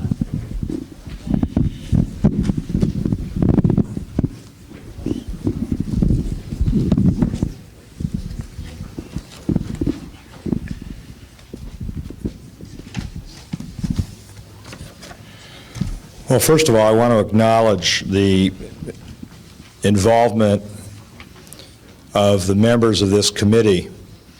This was an interesting, and is an interesting committee. We had our first real test here, but we have two other major issues to still deal with. But our committee included two current staff members of city council people. It included people that politically were supported by the mayor, people that were supported by public employee unions, and there were a lot of predictions that dealing with this allocation of responsibility between the mayor and the city council was going to be a real political fight. And the two things that our committee did at the outset that I felt was very helpful was, the first was we depersonalized the process. We didn't look at it from the standpoint of who the current mayor is or who the city council currently is comprised of. And in fact, when we went back and looked at prior charter studies that had been done, it didn't matter who the mayor was, and it didn't matter who the city council members were in the 30s, in the 40s, in the 50s, and the 60s. The issues that were discussed, the studies that were done, all involved pretty much the same thing. So we depersonalized the process and tried to look at it from the standpoint of what would work best for this city, from the standpoint of assigning responsibilities, clear-cut responsibilities that citizens, elected officials, people from other cities, people who want to do business with the city, could look at and know who is responsible for what. The other was to look at goals and objectives.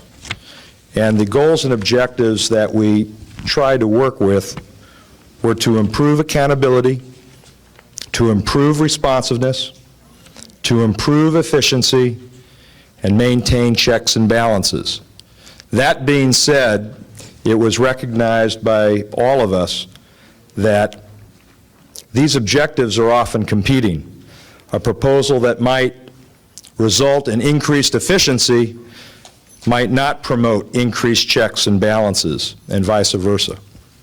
So the members of the committee that I do want to recognize are Marcos Castaneda, Woody Fleming, Nick Pacheco, and Chet Whittam.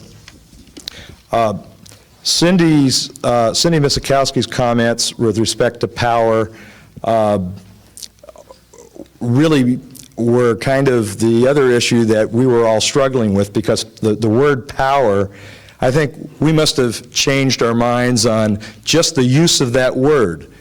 We started out with allocation of power, changed it to responsibilities. We made it real long the way lawyers might, then we shortened it the way architects might. And then we were told, well, you got to leave power in there, that'll bring people out to the meeting. But I was reminded the other day by a constituent in the 11th District of just how important this issue really is. And I want to start our committee report by quoting from the January 17th issue of The Economist, just two segments. One is, Los Angeles is famous for taking what is quintessentially American, from freeways to breast implants, and pushing them to extremes. And so it is with America's most venerable political principle, the division of powers. In this city, power is so widely dispersed that nobody can be held responsible for anything, least of all the city's excuse for a chief executive. As Fred Siegel, the author of a fine new book on American cities, The Future Once Happened Here, points out, the mayor's authority is so limited that he practically needs city council permission to attend street naming ceremonies. And then later on, it's quoted, it is hard to find anyone in Los Angeles who has a good word to say for the system, apart from the 15 council members. It discourages involvement in politics because nobody can find out who is responsible for anything. Members of the commission have our report. Members of the public should also have a copy of our report. I'm not going to read the entirety of it. I think what I'm going to do is simply go down the highlights of that, give you some background information very briefly. We do have one issue, the hot issue of Proposition 5, whether the City Council should retain its power to overturn or change the decisions of commissions, should they be retained, even if that power is not delegated to them in the charter. And when I get to that topic, I'm going to ask two of the members of our committee to offer a few minutes of their perspectives, which differ on that issue, and illustrate why at this point the committee has not reached consensus on that issue.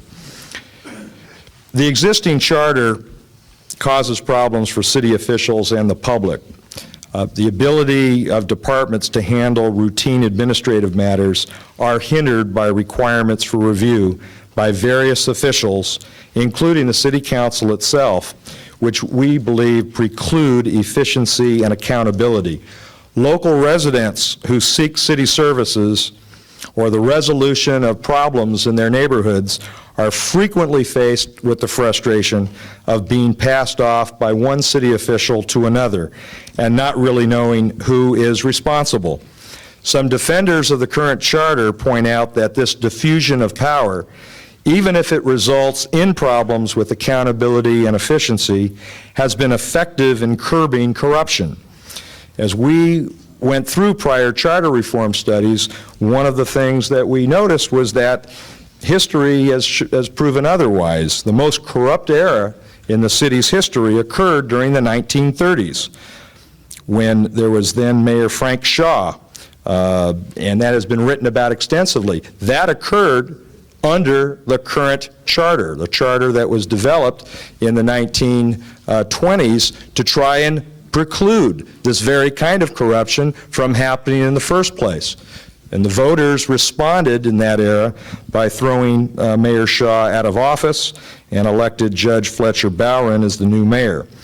Nonetheless, the 1925 charter does reflect the fear of centralized power and the belief that diffusing authority among a mayor, a city council, and commissions would somehow create a system where there would be enough checks and balances that there would be no centralized authority that would have too much power. But the flip side of that, as the committee has found, is that is precisely what has produced the very problems you have in city government. Problems that, if you need a, as someone, Chuck, I think McLaughlin was mentioning, and we all have our horror stories, but what should take 2 months takes 2 years. And when there is a problem and you want to find out who's responsible, you often can't find an answer. We heard testimony from a number of people that were elected officials, people that were citizens involved on citizen commissions, and it really was helpful to have on our committee not only 2 members of the staffs of current city council members, but also others who do bring a wealth of experience in dealing with the city, even in the private sector. What I'd like to do is go down the list of recommendations. Actually, before I do that, structurally there were 3 conclusions that we reached unanimously. One, which is a mirror of the last charter reform report that was done 30 years ago, was that the organization of city government should include at least 2 branches. The mayor is chief executive, responsible for management and administration of city functions, and the city council as the legislative body responsible for enacting laws, budgetary oversight, and adopting public policies. 2, that the mayor should be given increased executive authority and held accountable for the administration and management of city departments and functions.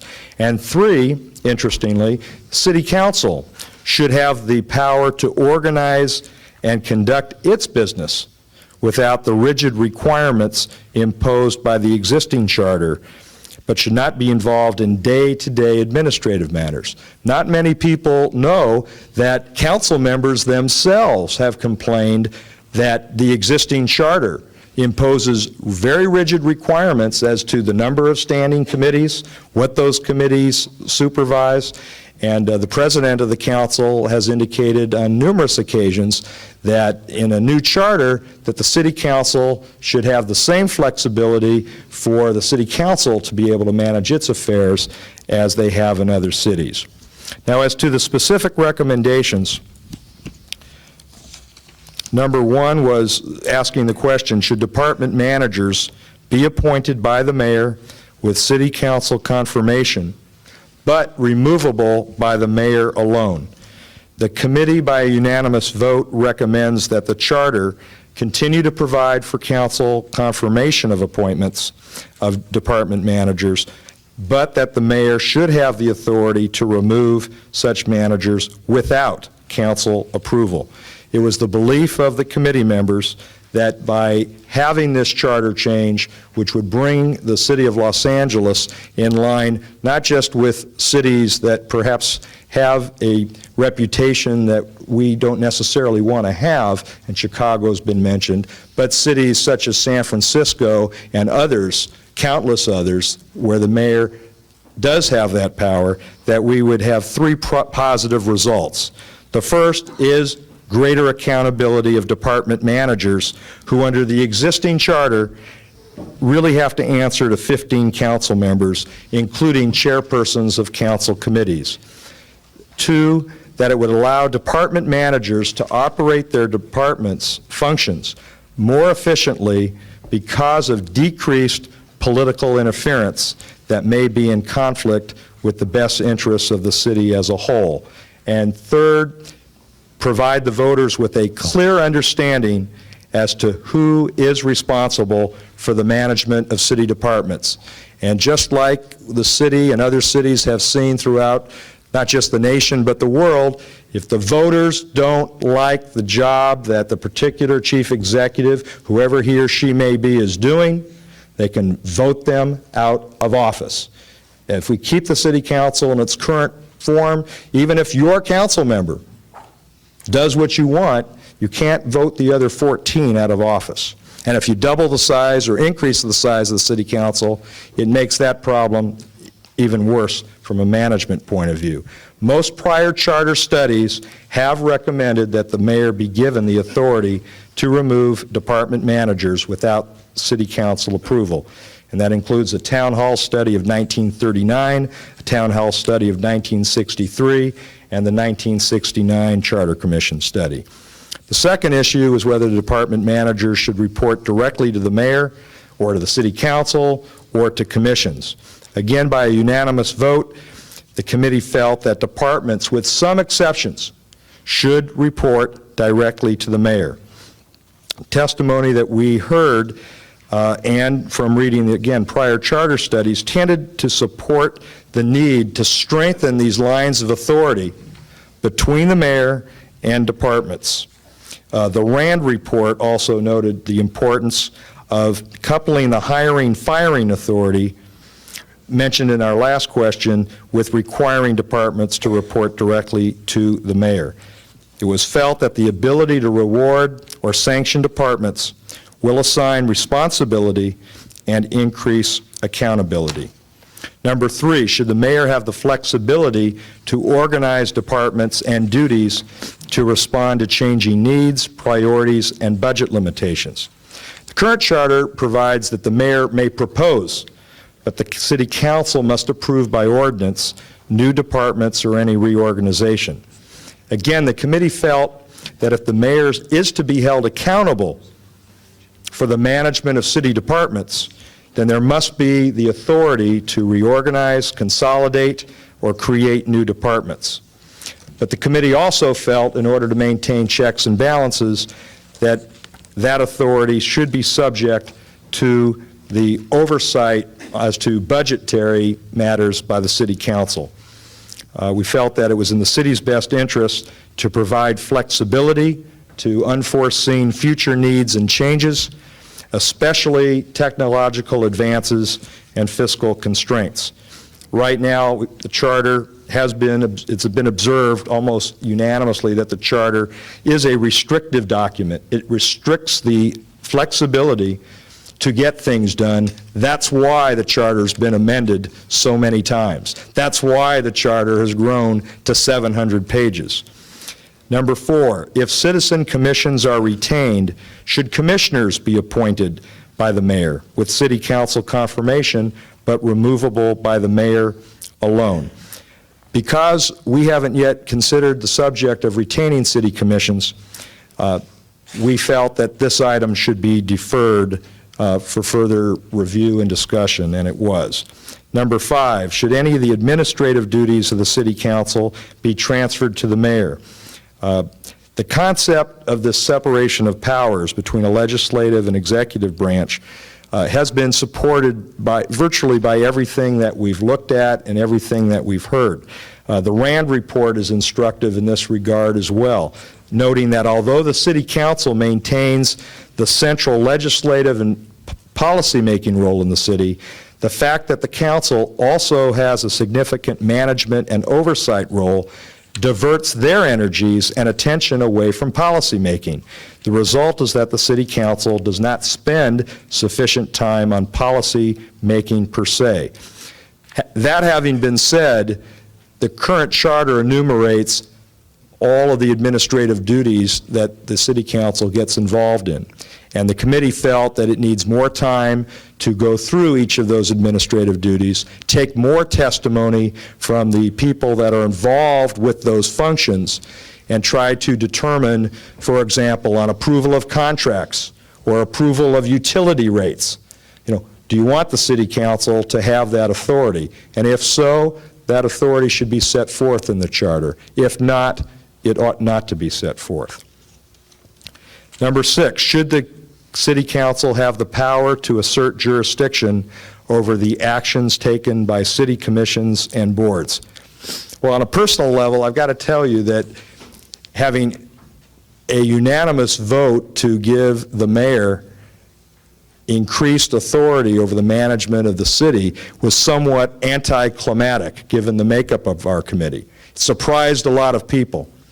But when it came to Prop 5 and the ability of the City Council to retain the power to overturn an action of a board or commission, that proved to be quite an interesting debate. And I want to turn at this point in time to two of the members of our committee to offer their perspectives as to where they're coming from, and both articulate the perspectives of whether you retain the power of a city council to overturn or change the action of an independent commission, or whether to eliminate it in its entirety. And for the position that the city council should not have in a new charter the authority to review the decisions of independent commissions, I'm going to call on one of our vice chairs of the commission, Chet Whittam. Thank you, Rob. I think that the first element that must be discussed is the need for commissions in 1998 and into the 21st century. The commissions were originally established as a methodology to do exactly what most of us are talking about neighborhood councils doing, that is, find a way for citizens to participate on a daily basis or on a weekly basis in the pattern of government. I believe that what has happened in recent years, and maybe over the last 70 years, is that those commissions have by themselves become rather elitist. I personally believe that in most cases, and not all, and we're going to discuss that later on, that the commissions are superfluous and cause a great deal of confusion as to responsibility for decision-making and for management of the various departments. If your goal is, or if one of your goals is to obtain clarity and to find somebody responsible for the actions, either on a positive basis or a negative basis, when you separate that into three people or three groups having responsibility, that is the mayor and his or her appointed manager, a commission, and then a city council, I believe that you diffuse the clarity, you diffuse the opportunity to make a decision at the end of 4 years as to whether this particular administration has done a good job or a bad job for the city of Los Angeles. If in fact your decision is, and I say yours because while we might be making some recommendations, ultimately it's going to be the decision of all of us sitting here. If the decision is to look towards our mayor as an executive who will be held responsible, then you cannot diffuse that responsibility by turning around and opening up the opportunity for a city council to overturn those decisions. The city council's responsibility should be within the budget and within policy. set the policy and manage the budget. And if the city council finds that the mayor is not doing what the policy says it should be doing, he or she should be doing, then turn around and change the budget.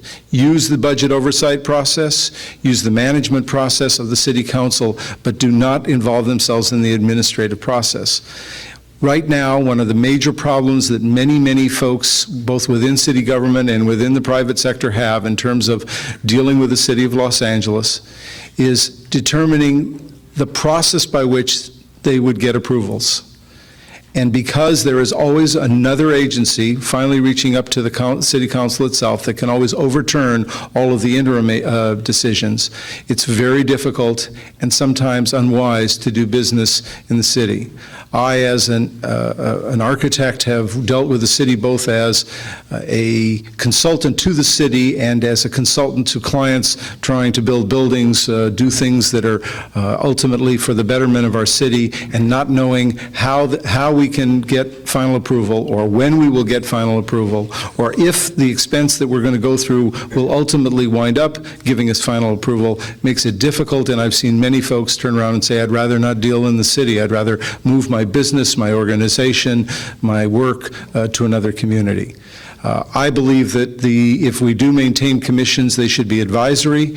They should be there to bring impact of the community to the manager and ultimately the mayor in those particular areas, but that they should not have a power to manage. And therefore, I believe that the question for the city council to have Prop 5 power would become moot. Thank you, Chet. With another view, we have Commissioner Nick Pacheco.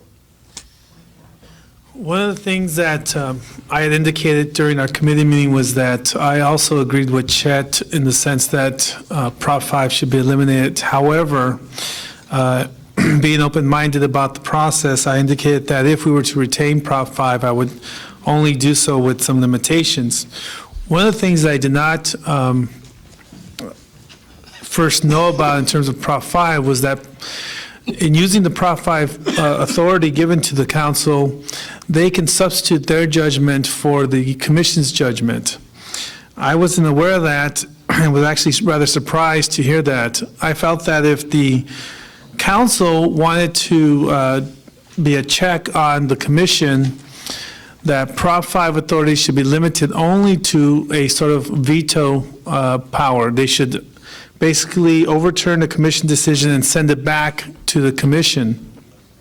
So I indicated in the committee meeting that one of the ways that we can deal with the situation is to have it just be a check on the power given to the commissions. One of the things that we were discussing in our commission that's important for everyone to understand is that we were trying to make a distinction between what is a check on authority or check on power versus what is a balance of power. Many times when I discuss things with constituents or other commissioners or other individuals in city government, they get thrown in the same sentence, checks and balances of power. The definition that we were working with was that a check on authority or check on power was basically that it would be a veto-like situation. A balance of power would be one where two entities, for example, the mayor and the council, would each share in the decision-making process and can both have their judgment be a part of that decision. And the reason that this is important is because we want to make sure that when we're dealing with the distribution of authority and decision-making, that when we designate one part of our government, whether it be the mayor's, the executive branch, or the legislative branch, that we understand that under certain circumstances, there will be a balance of power and that both would have input, but in other situations, there would be a check on power, one checking the other, not necessarily substituting their judgment. But based on our discussions of Prop 5, I was of the position that it should not exist as it currently exists in terms of substitute judgment, but simply be a check and a veto-like authority. Thank you, Nick.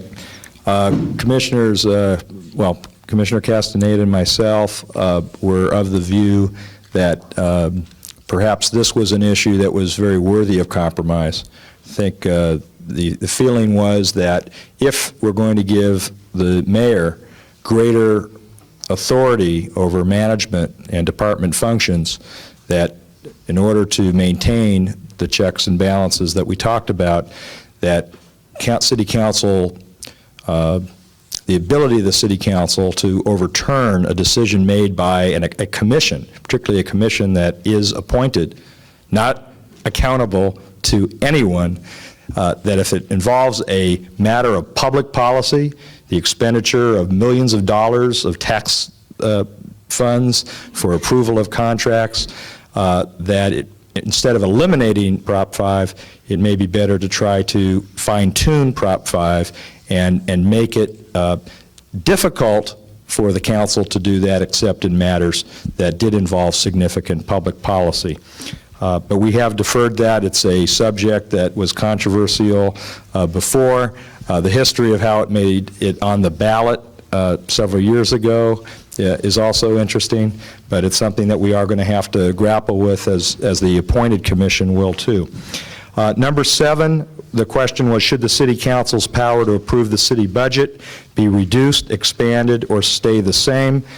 Under the current charter, the mayor prepares the budget with input from the departments, the city administrative officer, and then submits the budget to city council for approval.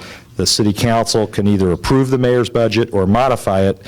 The mayor may then veto any modifications. The council then can override the mayor's veto by a 2/3 vote.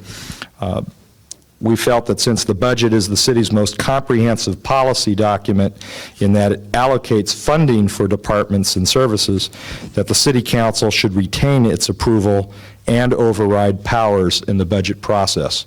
And therefore, our recommendation is not to tinker with it. It's historically worked very well, and that is the very kind of check and balance that we think ought to stay in place. Number 8, should the city council control all litigation involving the city? Cindy, when you talked about there being that employee relations committee that was kind of a joint cooperative powers arrangement, ironically, that is the way the members of our committee approached the liability issue. But you have to remember that the liability issue works in a couple of ways, or litigation does. The city often brings lawsuits or initiates lawsuits, and the city also defends lawsuits. And even in the defense of lawsuits, sometimes it's over money, and sometimes it's over policy. And if it's over policy, the committee felt that the city council definitely has to have a role if we are making them the policy-making body, if that's what the charter is to say.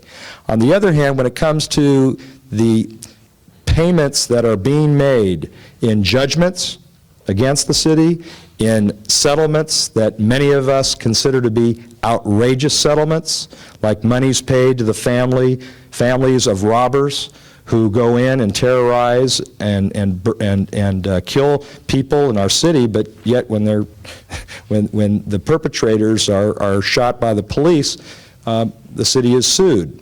And the way the process works right now is you have involvement by the city attorney, as the attorney, his staff, but you have the oversight by the city council. And although the mayor retains some limited authority to approve or disapprove the expenditure of monies that are not budgeted for the settlement of litigation, for the most part, the mayor is cut out of that process. And so when we're trying to achieve some accountability and efficiency in departments, if you have a department like the Department of Transportation that is being sued because of problems, or the city is being sued because of problems that are under the control of that department, you often don't have all the pieces that are working together side by side in the city. So the committee felt that there ought to be a litigation management committee that would be composed of the mayor or his or her designee, a member of the city council, and the controller or elected auditor general, if that were to be part of a new charter or designee. And settlements for the payment of money below a certain threshold would be approved either by the mayor or by the city attorney. That would be a very low threshold, similar to what you have right now. You have a threshold where the city attorney can just approve settlements without going to the city council, without going to the mayor. We felt that there should be another higher threshold, similar to what there is now. Between $50,000 and $100,000, a settlement can be signed off by the chairperson of the city council's finance committee, and I believe the city attorney. Under the scenario that our committee looked at, it would be this litigation management committee composed of the mayor, the council, the controller, and then obviously the city attorney that would deal with that. And if it was above that threshold, and we didn't determine what that might be, and that's tricky because we're talking about a charter, we're talking about a constitution. So you put a dollar number in today, it may make sense today, but in 50 years, it may not make sense. So we have to deal with that. But ultimately, we felt that if it was of a sufficient threshold involving the payment of tax dollars, that no matter what the litigation management committee might recommend, that it ought to go to the city council for approval. Number 9, should the city council be prohibited by interference in the administration of city departments? Now, those words weren't invented by anyone on this committee. Those words didn't come from Mayor Reardon. Those words didn't come from the press. We, again, lifted those words from prior charter studies. In fact, the 1969 report made a recommendation that the city council be prohibited from interference with the administration of city departments. The problem that our committee had with that language was twofold. Number one, what is interference? If Jack Allen calls Cindy Misikowski tomorrow morning to complain that his trash isn't being picked up, and Cindy gets on the phone and calls the head of the sanitation bureau and says the trash wasn't picked up in the Palisades yesterday, do something about it. Is that interference?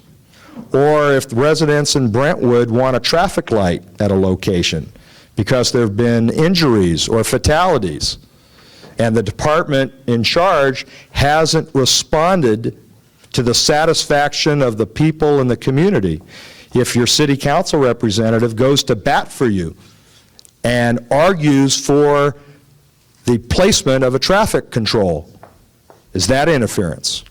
I think it was the unanimous feeling of the committee that that type of contact, that type of advocacy on behalf of constituents is not something that ought to be prohibited in a city charter, but that the stories that you time and time hear again about council members attempting to influence the day-to-day operations, who gets hired, what the outcome of particular management decisions should be. And if you don't go my way, then I'm not going to treat you favorably when you got to go before my committee.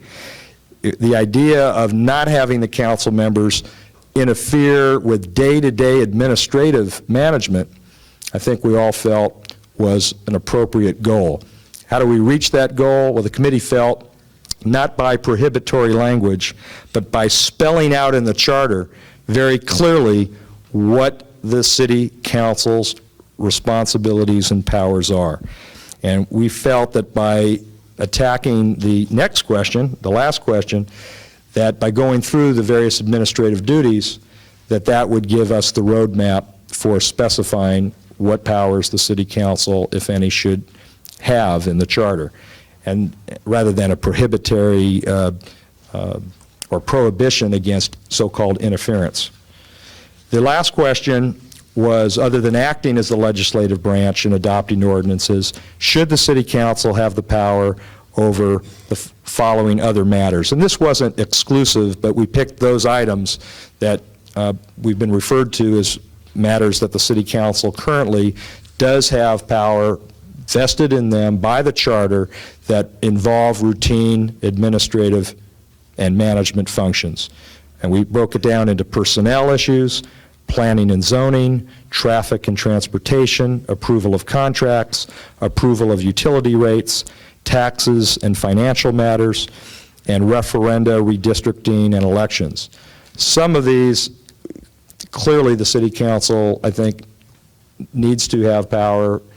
Others are debatable. And that's what the committee is going to do in the weeks and months ahead, is to go down this list and hear from people who are involved in the decision-making that occurs with respect to these issues. Hear about what's right, what's wrong, what works, what's not working, and then try to come back to the commission with a better recommendation that is really broken down based upon some careful thought and practicality. Because of time constraints, there were several other issues that we just did not have the time to address. In fact, this committee worked very, very hard to accomplish what many thought was an overly ambitious agenda for preparing for the presentations tonight, and that relates to all the other issues that are in the report. But the two issues that we are going to look at that are important relate to emergency management and who should have the emergency management authority. We know that after the 1994 earthquake, Mayor Reardon has told the story wherever he goes throughout the city of how he woke up after the earthquake, called downtown to see how things were functioning, and asked the question, well, who's in charge and what happens? And didn't really get a straight answer, but then got in his car and went downtown and effectively as possible just assumed what controls needed to be done to protect the citizens of the city. The second issue has to do with intergovernmental relations. And that's a difficult issue because right now the city council, for example, does vote, does take positions on state legislation, on federal legislation, and in their role as policymakers, they are involved. On the other hand, when you're dealing with regional issues and other cities, other counties, other jurisdictions look to the city, very often they hear conflicting voices coming from the city council. For instance, if you want to know whether the Oakland Raiders are going to move down to Los Angeles again, who do you listen to? Do you listen to Nate Holden or do you listen to Joel Wax? It's true that most of the other jurisdictions, they look at the mayor as the spokesperson for the city. And so we're going to have to grapple with that role of intergovernmental relations. It's a very important role given the fact that our daily lives are affected by decisions that are not made by the city council, not made by the mayor, but are made regionally. So with that, that concludes at least the part of the committee report that I wanted to highlight. At this point, I'll take any questions that you have. I do want to recognize the efforts of two people, one of whom is not here tonight, one of whom is Dr. Eric Schockman, our policy director and professor at USC, was instrumental in helping guide some of the recommendations that we came up with, and has written extensively about the history of LA city government. And Shauna Clark is here and was our committee consultant. Shauna, if you can stand up. Thank you so much for the superb report.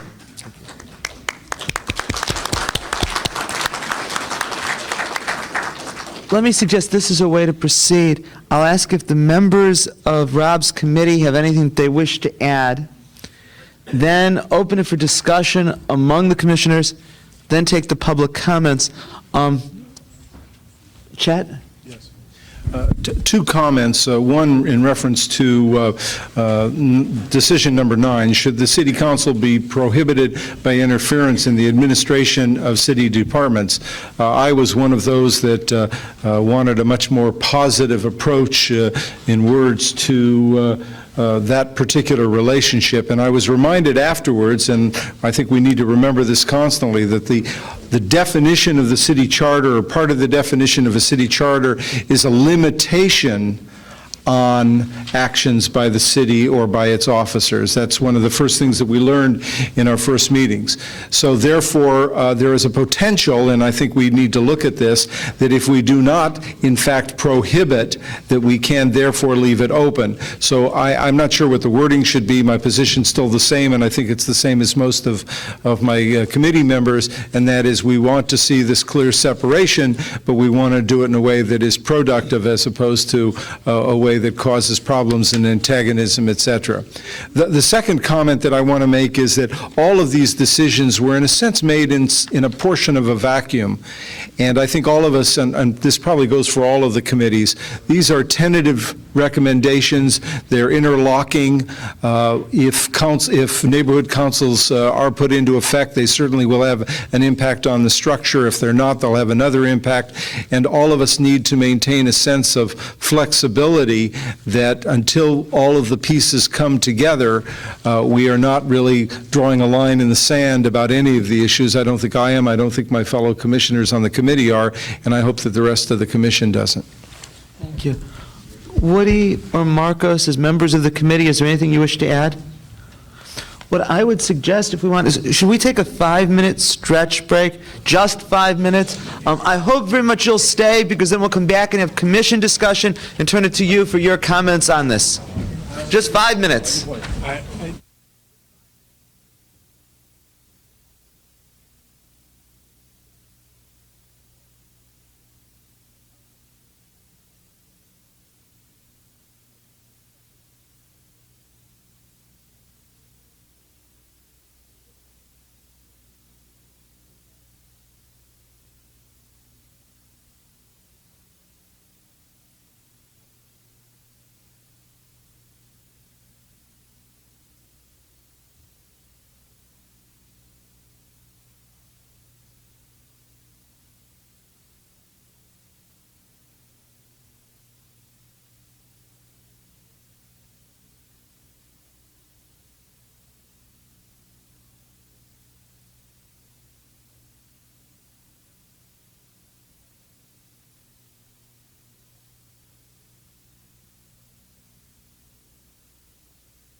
If I could call the commissioners back, I want to call the meeting back to order, please. Contract now will be Soon. If I could call the commissioners back, please.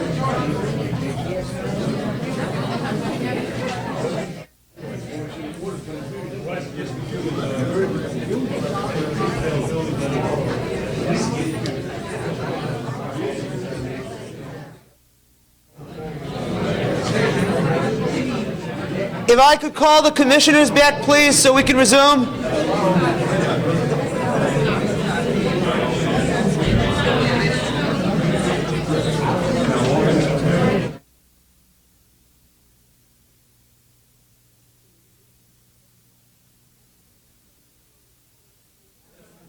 I'd like to call the meeting back to order, please.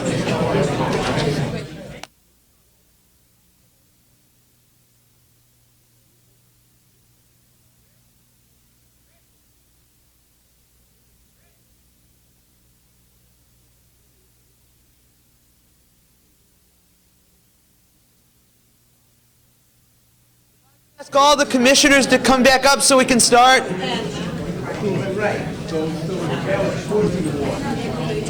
Good report. It was a wonderful report. It was a wonderful report. The whole discussion about management. This was 2 days.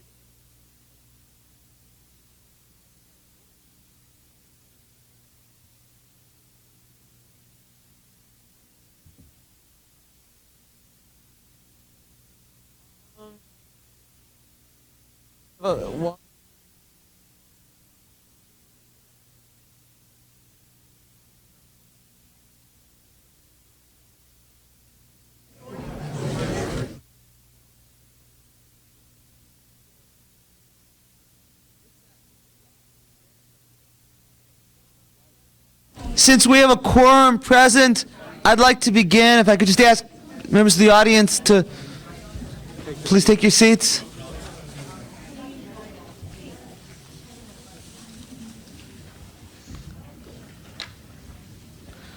We do have one important item of business before we begin the discussion. It's Bill Weinberger's birthday coming up. It was Dina's birthday last week. I was just told. So, we can sing happy birthday. If we can sing happy birthday. Happy birthday to you. Happy birthday to you. Happy birthday, dear Bill. Happy birthday to you. Thank you. If this keeps up, we're all going to have to get new clothes. I think we need to get a full list of all the commissioners' birthdays.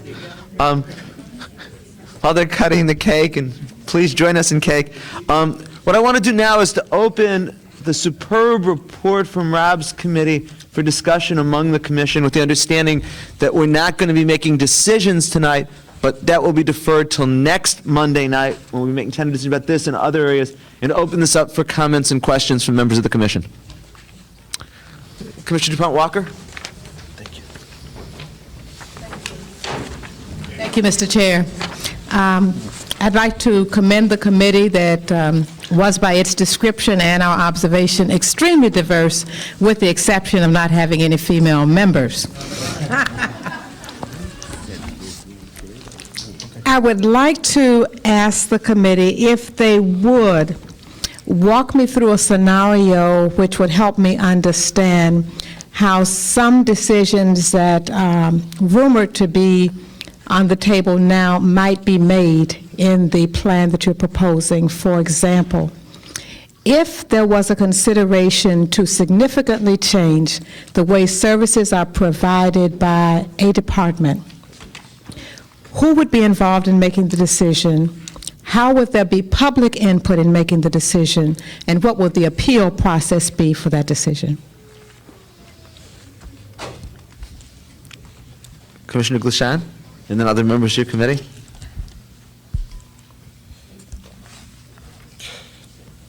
The mayor would be the single person in city government that everybody could look to for being responsible for the functioning of a city department.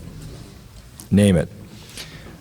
The department manager would be the single person responsible and to be held accountable for the functioning of that department. The budgetary process would provide for the allocation of funding for the work plan of that department. As it is right now, the city budget document, if you look at it, take the Department of Street Maintenance, for example, that department would request a budget, but would itemize in the budget how they propose to spend their money. Specific projects, for example, would be on there. City Council would have the ability in the budgetary process to give more money, to have certain projects done that are not within that budget. They would have the power to take away money and funding from projects that maybe are listed in the budget. But ultimately, once the budget for that department for the fiscal year is adopted, the department general manager would be responsible for functioning. If problems came up that citizens had, they would be able to go to the department. They could go to their council rep, but ultimately, if it had to do with the management or administration of the city, it would ultimately wind up being a call by the department manager. And if that department manager did not respond in a way that was in keeping with the policies of the city as promulgated by the council, they could take it up with the mayor. But the most significant change would be that instead of a department head being pulled and tugged by 15 different people, or in a practical sense, by 3 or 4 people right now, including the chairs of city council committees, the chairs of commissions, the department heads would have a direct line of authority to the mayor. Was there additional? Go ahead. Chat and then Jackie. There's another piece to that that's really important, and it has to do with the separation, again, between the legislative process or the policy process and the executive projects or the management process. If the city council, as an example, or the neighborhood councils, or a combination of both of them, were to decide and establish a policy that said, as an example, all trash of any sort shall be picked up by the city of Los Angeles within, on a once-a-week basis. And then they turned around and, through the mayor's budget, approved the allocation of resources to make that happen. From that point on, it is the responsibility of the city manager, of the department manager, and ultimately the mayor, to achieve those goals. If at the end of a period of time trash is not being picked up, you have one person to go to, and that is the mayor and his or her department manager. Clearly, the council would make that decision, and I'm trying to find an issue that is fairly easy, but the council would make that policy decision, and the mayor would have no choice but to follow that particular policy, and if they do not follow that policy, they in fact would have the right either to eliminate budgets, the city council would be, and the citizens would ultimately have the opportunity to throw the rascal out. I have Jackie, then Bill, then me. With a clear understanding that we will make some future decision about neighborhood councils as well as public advocates, I simply wanted to raise the issue because we're moving in a time when there is more expansion of the base of governance than centralization. And I wanted our deliberations to take into consideration the very strong desire of people to be involved in the governance and their destiny. Thank you. Commissioner Weinberger? I wanted to follow up on Commissioner DuPont Walker's question and comments, because I know traditionally, you know, when there's a problem with delivery of services or something like that, people go to their council members, and people go, if it's on the city level, they go to their assembly members. If it's on the state level, they go to their members of Congress, if it's on the federal level. And somehow, and I assume that the city council could still have a hearing, a committee could have a hearing and call the department head before the committee and say, what the heck is going on here? Why isn't this kind of service being provided for these people in this community? That's something under your proposal that could still happen. Yes. Should happen, not could. Okay. That'd be an oversight role. But if I can just add something to the, the dialogue and answer to Jackie's very good question.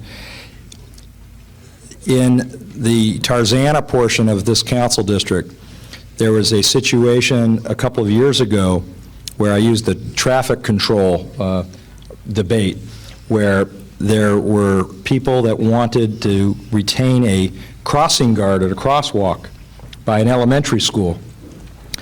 And it was a funding issue, and there's an oversight issue that the city council under the current charter has for approving a person at the crosswalk. And the chairperson of the council's transportation committee was Nate Holden, still is Nate Holden. And Mr. Holden and then Councilman Browdy were not exactly getting along. And depending upon who you believe, but I know from being involved in that particular issue, I know that that item did not come up when it could have come up before the Transportation Committee of the council. And it was held up.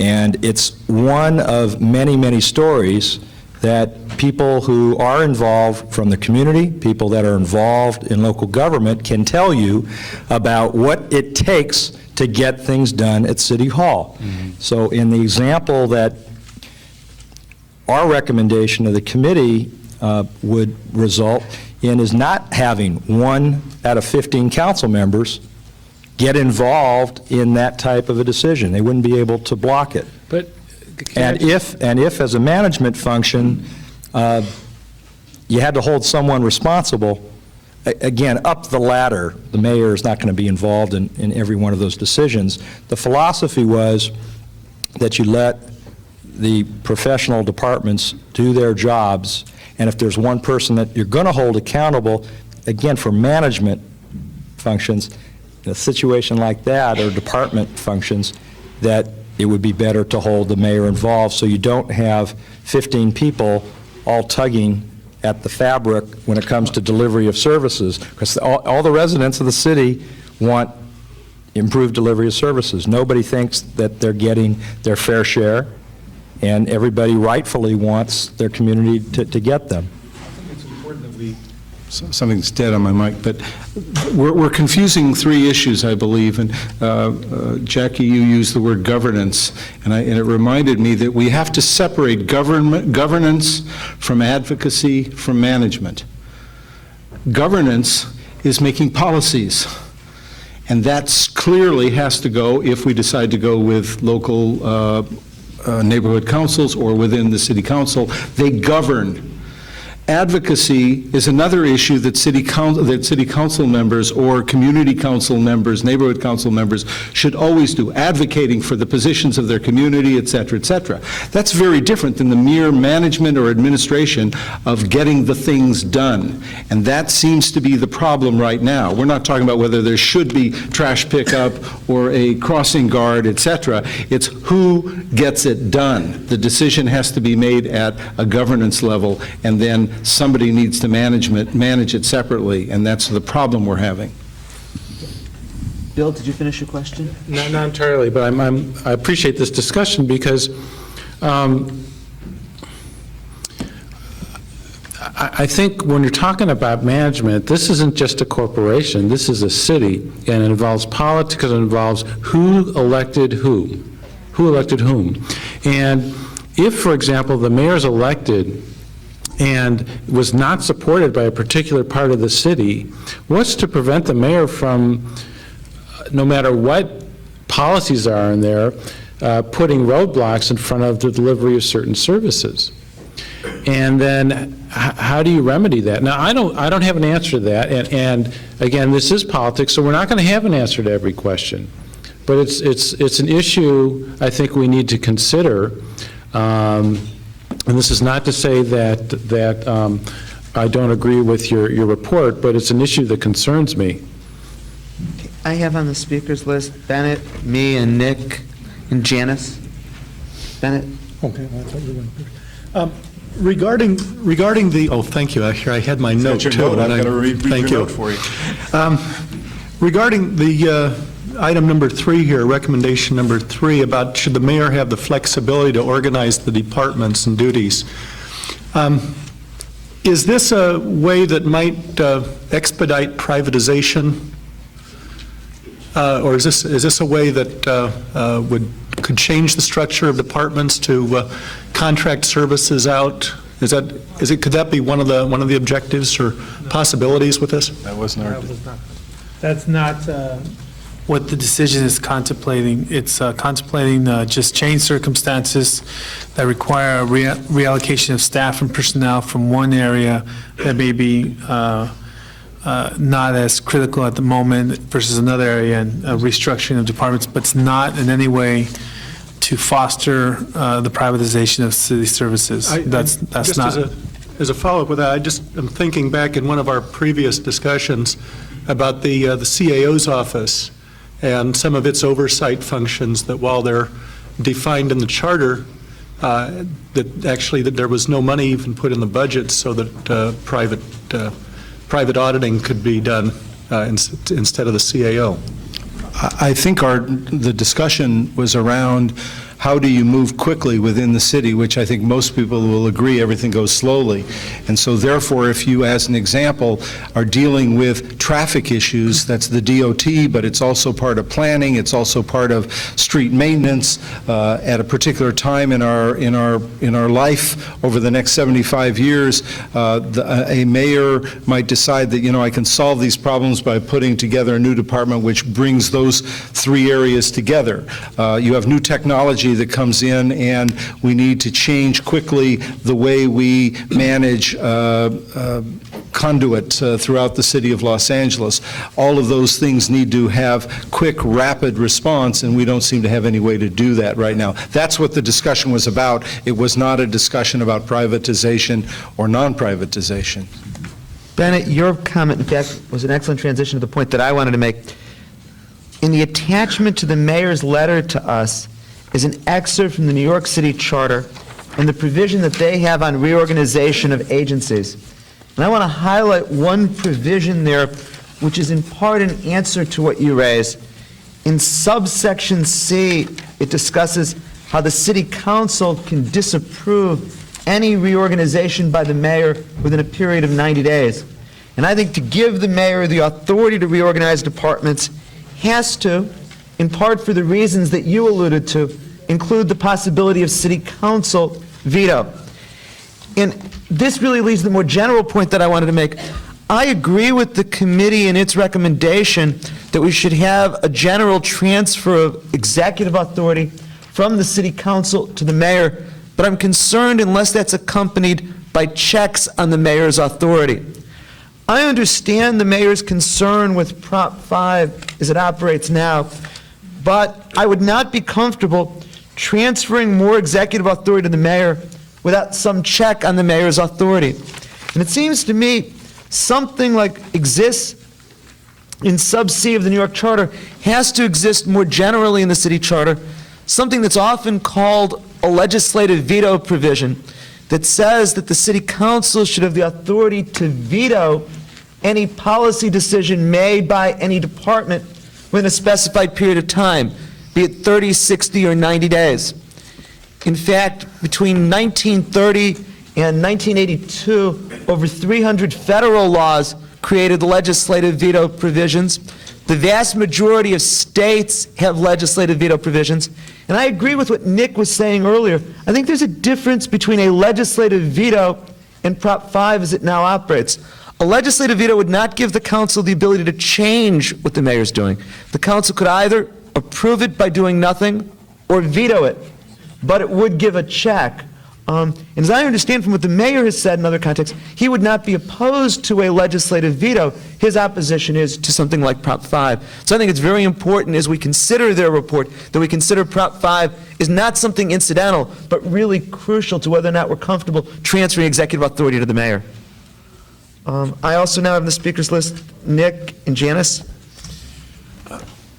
When the centralization advocates came to our committee and talked about centralizing executive authority, one of the concerns that was raised, that was identified by Commissioner Glushon, was the fact that we still somehow wanted our council members to deliver a traffic light if it was required in their district.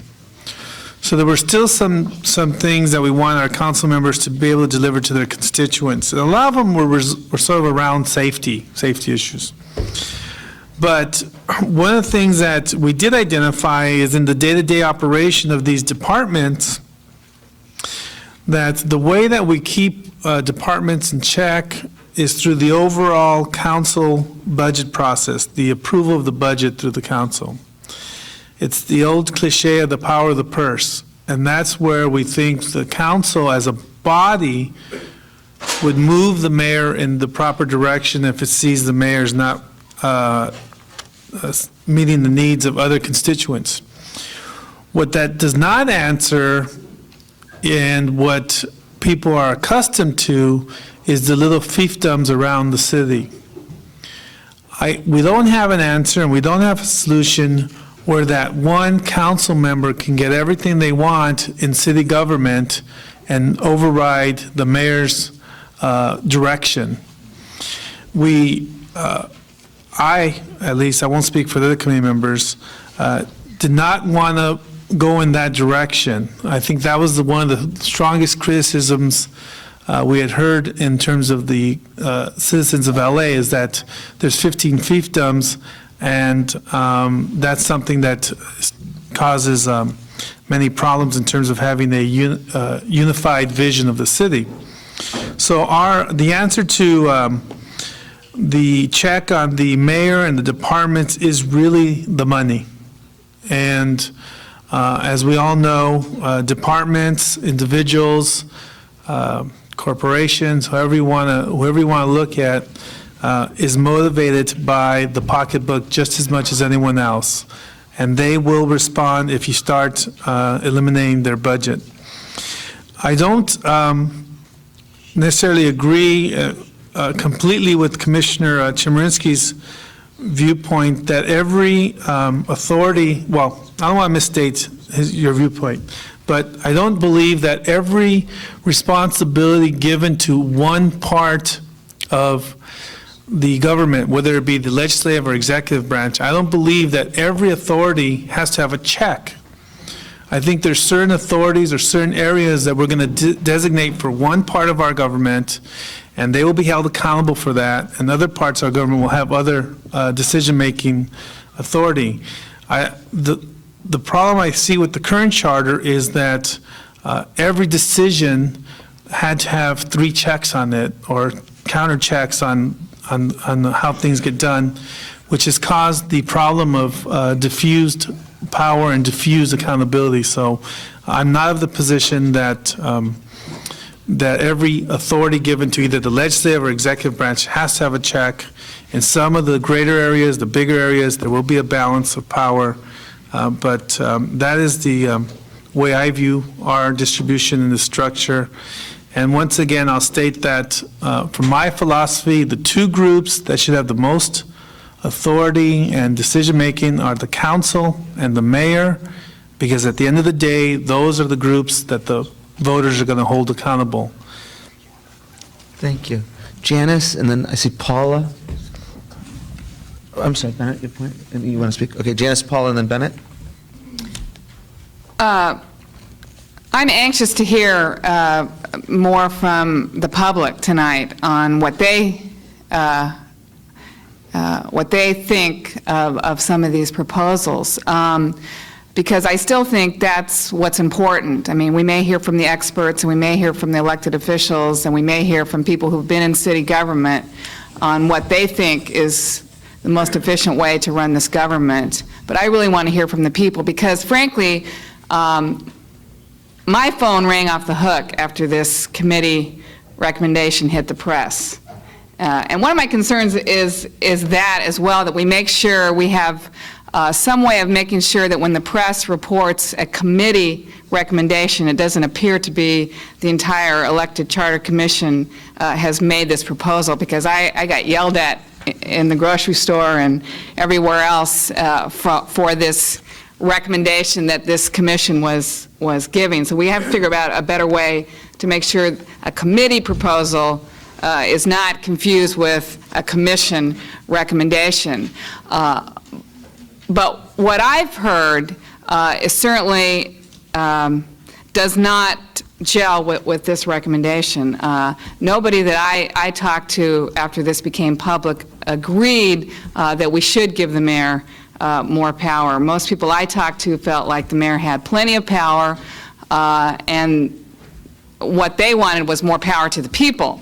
And I have a concern, and I think Bill articulated it, that all politics is local.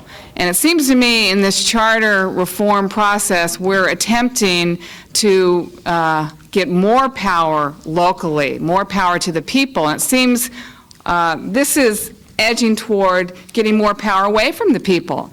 I think if people think they have trouble now contacting their council person, I think they're going to feel really badly about having to contact the mayor when their trash isn't picked up, or when some policy decision is made, or when some department is not running properly. I think to shift the power from the local elected representative to the sort of at-large mayor is not what I'm hearing that people are wanting. I think government should be efficient and accountable, but I think this is going to, again, we don't know who the mayor will be.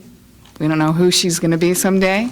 But I think it's a treacherous road we're traveling down to, really put this kind of power in the mayor. And I talked at the break with a couple of people who said, I know you didn't make a recommendation on the commissions, but again, people feel like they want to have an appeal process. That's why Prop 5 was put in there, because particularly where I live in the harbor area, when the harbor department, when the harbor commissioners who don't live in the harbor area made decisions that affected the quality of life in San Pedro and Wilmington, and which is where Prop 5 was birthed, was in the harbor area by some community activists. They said, we have to have a way that we can appeal these decisions that people who live somewhere else in the city are making about our quality of life. So it's my feeling that people want the decision-making process closer to their home,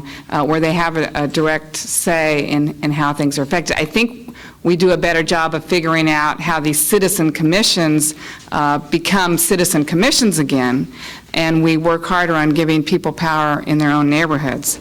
So I want to go on record as saying, I have real problems with every one of these recommendations, and particularly ones about the city attorney. I know we don't have a lot of time to go into that, but I wouldn't be able to go home tonight if I didn't go on record as saying that I do have problems with putting the settlement power with the mayor. Again, I think that's something that the city council should retain. The city council is the one that we hold accountable for spending our taxpayer dollars, and if they're going to make the settlements, I think that gives us more say, and not the mayor.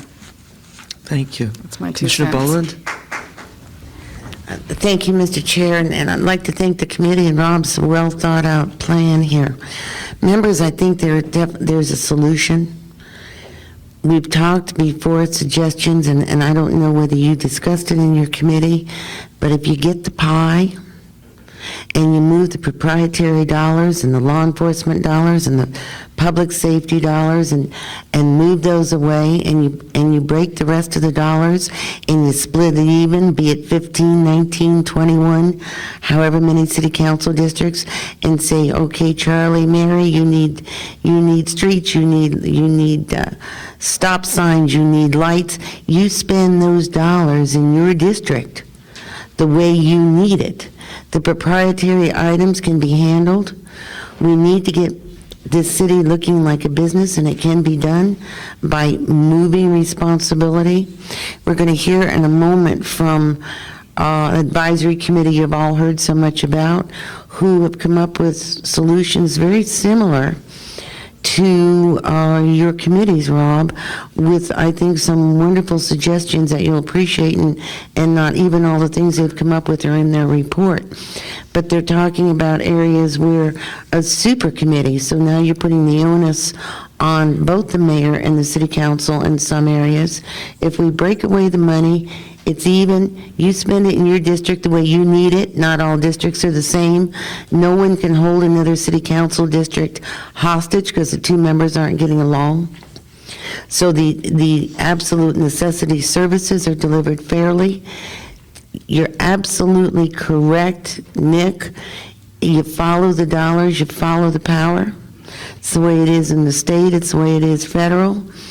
And if we can have a check and balance so that the dollars are fair, that they're not punitive, and yet there is oversight, we can truly have a responsive city. And I'm not going to say any more because I'd like you to hear from Colleen, who'll be speaking in a little bit. But I think we're on the right track in these areas. I think we definitely need to refine some, and this is a wonderful framework for us to begin with. Thank you. Commissioner Kaiser? I didn't really voice that very well before, but I think that the report tonight was such a good, I could hear it on the thing. I thought the report tonight presented a really good outline that helped me look at this issue in a way and understand it, I think, better than I have before. One of the things another thing from the discussion tonight, in talking about, in particular, Commissioner Pacheco's comment about the budget being the driving force, I understand that can be the case, but but I also think that the budget really only comes up once a year. There are those deliberations, and there's even been discussion of going on a 2-year budget cycle. So it means that there's a long period of time when we don't have the ability to discuss this with the timeliness and the depth that needs to happen when an issue is fresh on everybody's mind. But the question I want to ask Commissioner Glushan is that, as the example you gave before about interference by the city council and the departments, you'd mentioned personnel issues, and I wondered if you might, since those are covered by civil service, I think, what would be some examples of interference by the council that would be distinctive from interference by the mayor? I mean, if we move the oversight power, if we move everything to the mayor's office and away from the council office, what's the difference for example, if I called my council member to fix the pothole, or I called the mayor to fix the pothole, and in either case they called the department head at 3 o'clock in the morning and said, fix that pothole, and they'd probably think it was interference regardless of which branch of government it came from. Well, I'll try to answer the question this way. Going back to what the goals that we thought were important were, it was to have a single person responsible. The problem as it exists today, and I'll give you an example, is that council members, particularly if they're the chair of a committee, where practically every item that involves the department has to go before that committee before it goes to the full council. There's nothing to preclude that council person from essentially telling that department head, you want your matters approved? You got to go before my committee. It's not going before my committee unless I get my way on essentially how you do your job. Now, if you have 15 different people doing that, or having the capability of doing that in your constitution, that creates the potential, or in fact, not the potential, but the practical results that we know about now. And if you don't know about it, then you really have to, then I suggest you go start talking to some department people. And again, talk to people that work at City Hall, talk to citizens who attempt to try to, get services. They can't find out, who is responsible, for that. So that's the underlying problem that, we try to address. The reason I bring it up is that, my own experience as as an activist over the years has been that very often I've had just as much trouble, if not more trouble, getting access through the mayor's office as through the city council office. And once again, I'm not talking about personalities of who's in office now or who was in office before, but it just seemed to be harder. As a matter of fact, with the mayor's office, there was a guard that I couldn't even get to the mayor's secretary, let alone, while at least with the city council, I could walk in the front door and at least talk to a staff person who didn't have a uniform and a gun. That's the reason, Bennett, why those of us on the committee did not, in fact, all of us on the committee did not support this notion of the city council should not interfere. The approach was set forth what the authorities and responsibilities of the council should be. And in direct response to your question, I think that all of us felt that the city council members ought to be able to respond in much the same way you are. But there's a difference between a council member being an advocate for their constituency and calling up and using the powers of persuasion and the politics, if you will. There's nothing wrong with that, so long as they are not using the authority to hold up the management or administrative functions. So I don't think anyone on the committee is suggesting in these recommendations that people, instead of going to council members, should be going to their mayor if they don't get their trash picked up. What I'd like to do now, with the permission of my fellow commissioners, is we have 3 public speaker cards. What I'd like to do is take those 3 speakers, then go back to the commissioners who are on the list to speak, because they've been waiting a good deal of time. And I'd like to first call for Colleen Hardman, who is the chair of Committee 1 in Paula District's Advisory Committee. Thank you so much for waiting. We do have your written report, and we really look forward to hearing from you. Thank you, Mr. Chair. First, we want to compliment you, Commissioner Glusan, because it was a wonderful, comprehensive report showing that you've put time, energy, and thought. There are issues that we do agree with. There are issues that we think you might want to take under consideration to possibly expand your ideas and checkmate some of them also. To answer your question, Commissioner Hahn, we do have checkmates in there too. Right now, the report you have is a preliminary report, and we will be submitting, when we have completed our analysis, we will be submitting a report to the commissioners set up in the format similar to what you had tonight. But to answer Commissioner Walker's question about the balance of power, being that there were no women on your committee, on our committee we had 7 women and 4 men. So we got a little bit of balance of power in there. We felt through all our different meetings that we had that there definitely needs to be better accountability in all levels of the city government. The unanimous agreement was to create a system of more local input, to answer your question too, Commissioner Hahn, and control. We suggest establishing the neighborhood council consisting of elected and voting local representatives chaired by the elected city council member.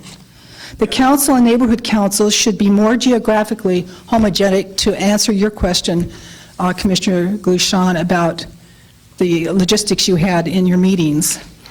Following community lines as already drawn up by the City of Los Angeles, the neighborhood council should receive a pro rata share of city revenue to be distributed as that local elected body determines. The city should be run more like a successful corporation. The mayor's responsibility should be increased with checks and balances. Responsibility for administrative and operating management oversight of city departments should be placed primarily on the mayor on a day-to-day operating basis and jointly with the city council. Now here's something that's a different thought. A CAO should be appointed. The CAO should also be a city manager who jointly reports to the mayor and the city council at quarterly meetings of a super committee, which is another thought, comprised of all council members and the mayor. There's your check and balance that you were asking for. Could be anyway. The super committee should meet for full departmental status reports, including performance to budget. Meetings of the super committee can be called by the mayor, council, or CAO to address urgent or emergency matters that may come up between the regularly scheduled quarterly meetings. The mayor would appoint the CAO with the confirmation of the city council, but with the right to fire by the mayor. The city council's role should be predominantly legislative. When reports from the CAO involve public policy and serious administrative issues necessary for the council to be involved, the council will assume an administrative role. Day-to-day administration should be the responsibility of the CAO with direct daily input to the mayor's office. It is believed that all departments should use a central computer to facilitate better tracking and reporting of budgetary matters. The proposed structure is as set forth, and we realize there may be some modifications, but we would have neighborhood councils, which would be basically legislative, with local policy and funding management with a direct line to the city council, elected and chaired by the city council member of the district who has one vote on the neighborhood council. City council predominantly legislative, but some administrative, with direct line to the neighborhood councils, the CAO, the mayor, and to super committees. City council member also has one vote on the neighborhood council. I think I just said that, no. The CAO, which is the city manager, with direct input from budget, city auditor, and city departments, reports to the city council and the mayor. Might I, at this point, since this part is a summary of what you've just said, Okay. and since at this point you're really reading this to us. I'm reading all of it. I know, but it's a wonderful report, and I want to give time for our commissioners to ask you questions. If you don't mind my cutting you off here. Of course not. Because we have, I think at this point it really is a summary of your wonderful report. Could I ask the commissioners if they have questions to you? Sure, I don't know if I have the answers. No. Chad, and then I know I have a question. Chad, go ahead. I'm intrigued with, or I have some questions, I should say, with the position of the CAO reporting to the mayor and to the city council on what I perceived was an equal basis as I quickly skimmed this and I listened. Who is responsible for the CAO's actions since he or she is appointed? Who does he or she report to? Well, one thought we had was the CAO, being appointed by the mayor, would be reporting on a daily basis to the mayor's office, but we thought it might be sufficient for the CAO to report on a quarterly basis to the city council unless there was some urgent matter that required consultation with all of them before that. I'm sorry, just to follow up, I'm sorry, what I mean by report is not necessarily the process of presenting information, but rather who has the authority over the CAO, who tells the CAO that they in fact are doing a good job, doing a poor job, sets the policy, et cetera. I would assume from what we've done so far in our research that it would be the mayor that would be directly responsible as far, also because the mayor has the ability to fire. But certainly the city council would have a right for input. Okay, thank you. Okay, Jackie, the last question. Thank you for this report. Could you share the composition of the super committee and what relationship the super committee would have to neighborhood councils? It was felt that the super committee should be the mayor and the city council. Obviously, you'd need input from the CAO also probably at the meetings. But that was how we were going to be doing it. But we thought that the way the neighborhood councils would be involved would be that they would be reporting and conferring with their council person, who would then take it to the super committee. The entire city council would sit on the super committee? It could be. We don't have all the answers. Thanks. I had a question, Judge Bennett. My question goes to the part of the report where you say that neighborhood councils should receive a pro rata share of city revenue. And Commissioner Boland made a similar point. And I'm trying to understand how that would work.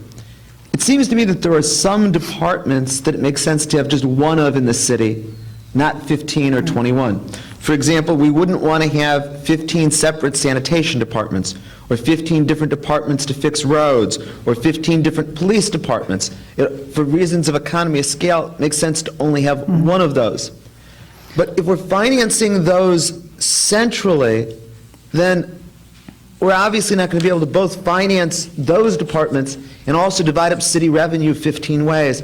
So I guess I'm trying to understand how to think about the idea of pro rata shares being given to neighborhoods. Okay, if you look at the third paragraph from the bottom, funds would then be allotted pro rata to each neighborhood council district after allocation for necessary mega infrastructure. In other words, you would take the police, the sanitation, albeit certain committees that you feel should be governed and departments should be governed separately, and then you would have for the other basic infrastructure done locally. Chair, if I can add to that, please. If it costs $1,000 to put a stoplight up, that department that puts stoplights up are funded. Manpower, equipment, all of that's in place.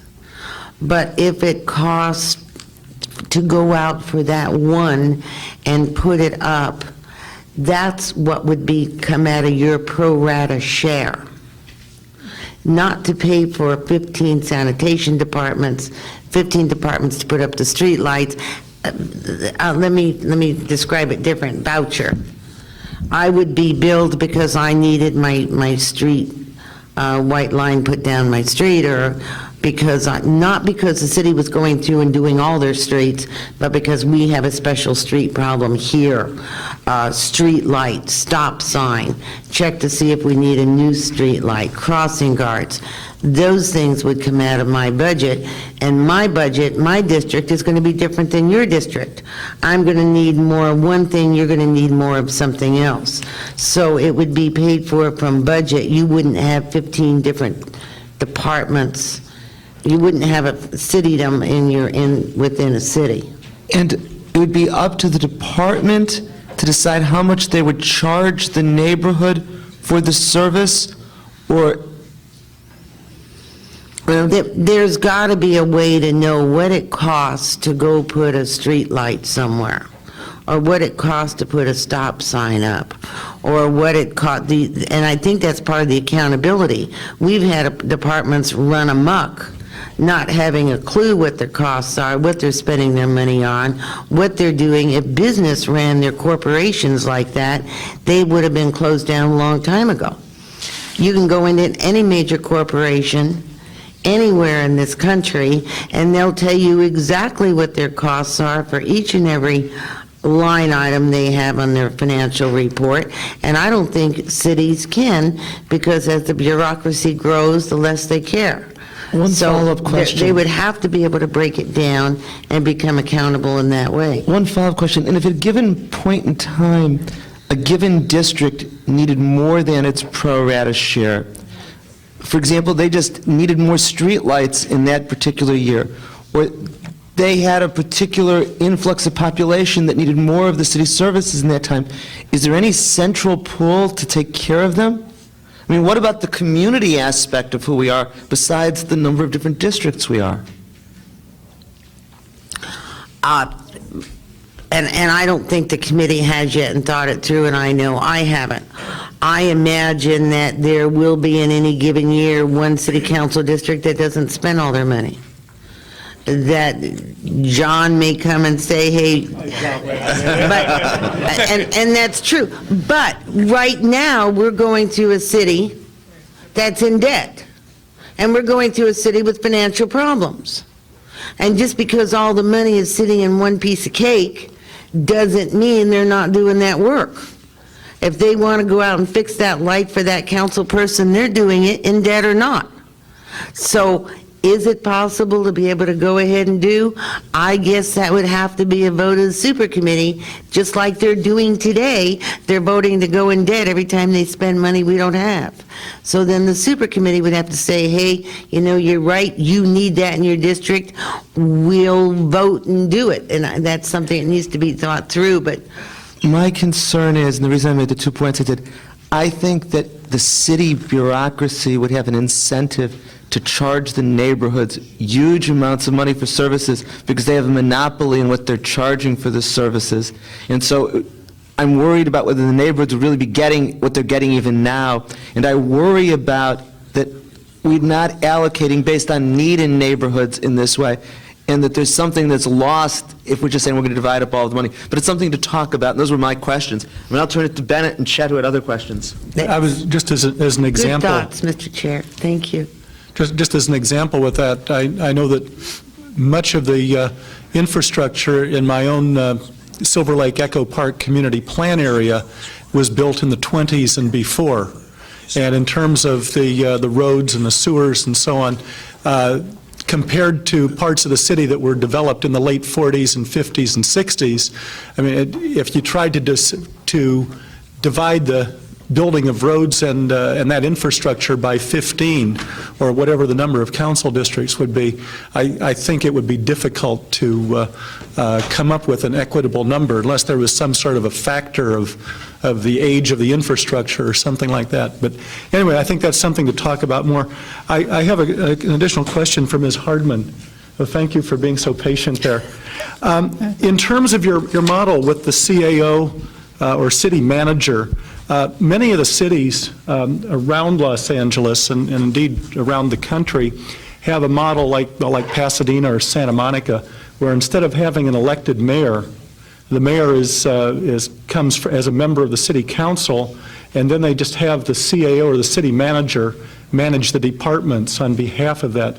And I wondered, it looks like that in your report here, like that model may work or may be an option within the confines of this model here. And I wondered how you might feel about, instead of having an elected mayor, have the mayor selected from the city council and then appoint the city manager to do the work to manage the departments.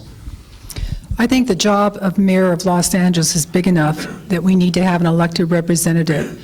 I'm speaking for myself, but the committee has never considered, well, they did consider it, but they've never taken the approach that they wanted it to be a member of the city council to act as mayor. We feel that he or she has a big enough job as it is.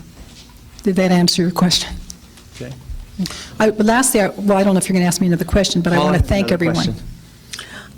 Well, thank God for my advisory committee, because I have the overall chair here who just gave me a note, because I missed totally in my response, and I appreciate him sending this to me. But, and the note is, and he's absolutely correct, and I missed it, reserves are part of the infrastructure budgeting before distribution anyway. So there are reserves, it's part of budget, it's what happens now in our very own budget for this commission. We have reserves, as you know, and so the reserves are already there before the money's ever distributed. And I should have said that and made it clear, and I did not. So that's happening now, happens here, and that would be the answer to your question. And it is in the report. Thank you so much, Ms. Thank Harmon. you We really very much for appreciate all your you're report. doing. Thank you. I have three more speaker cards from Jack Allen, you, Colleen. Hugh Snow, and Eleanor Leo.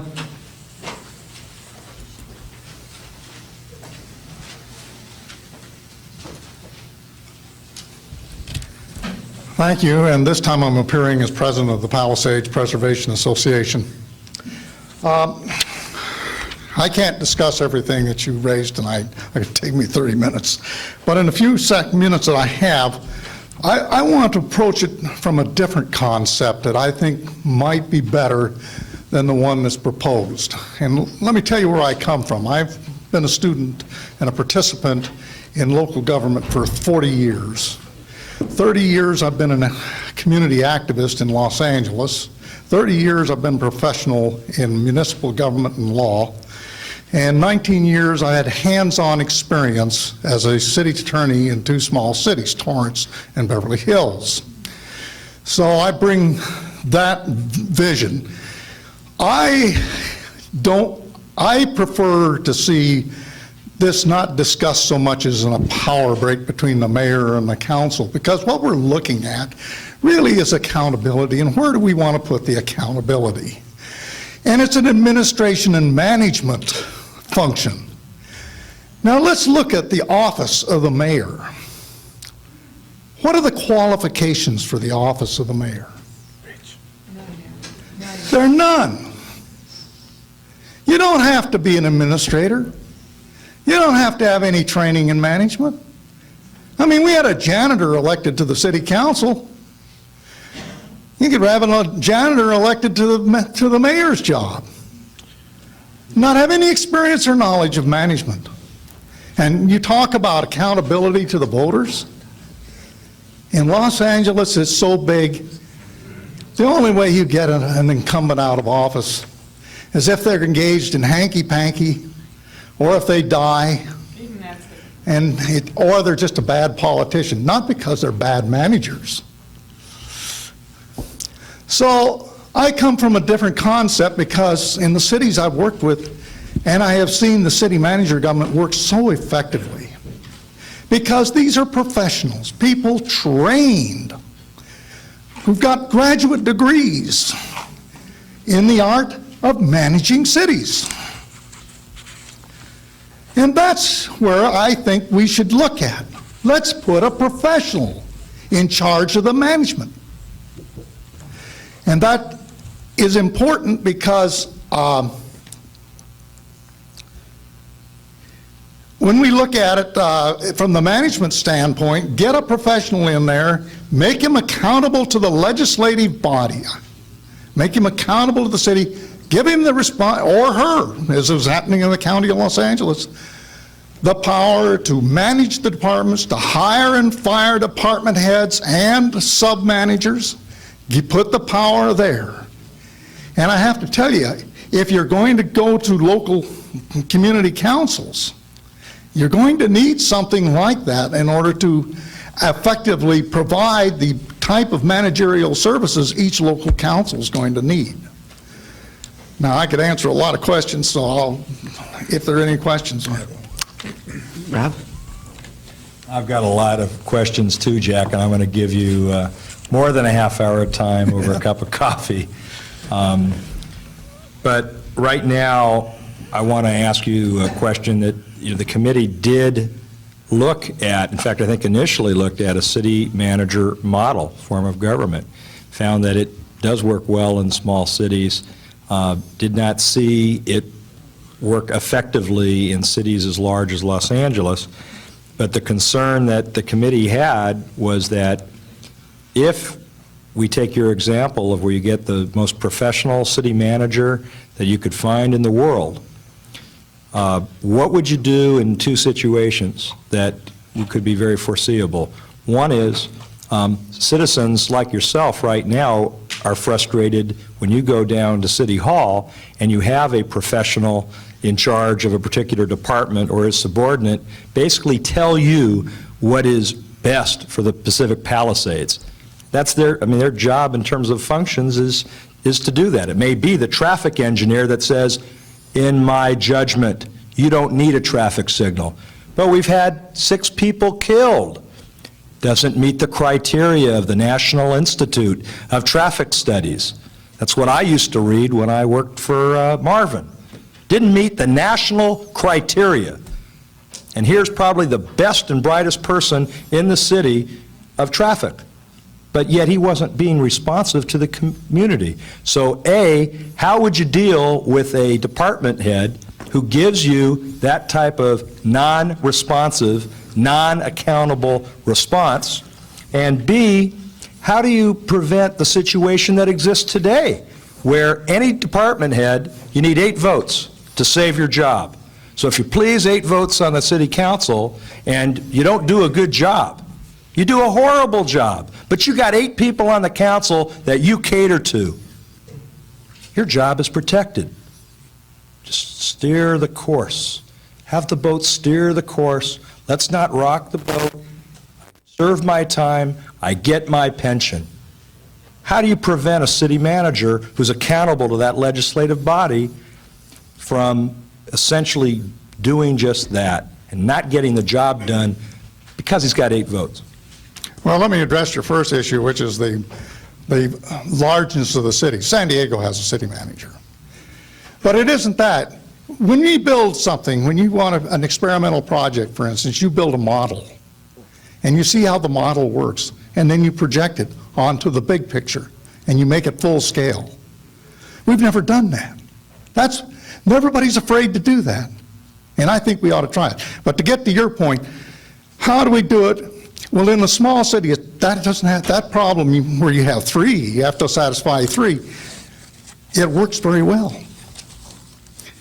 It's hypothetically, yes, but in reality, what you say doesn't happen.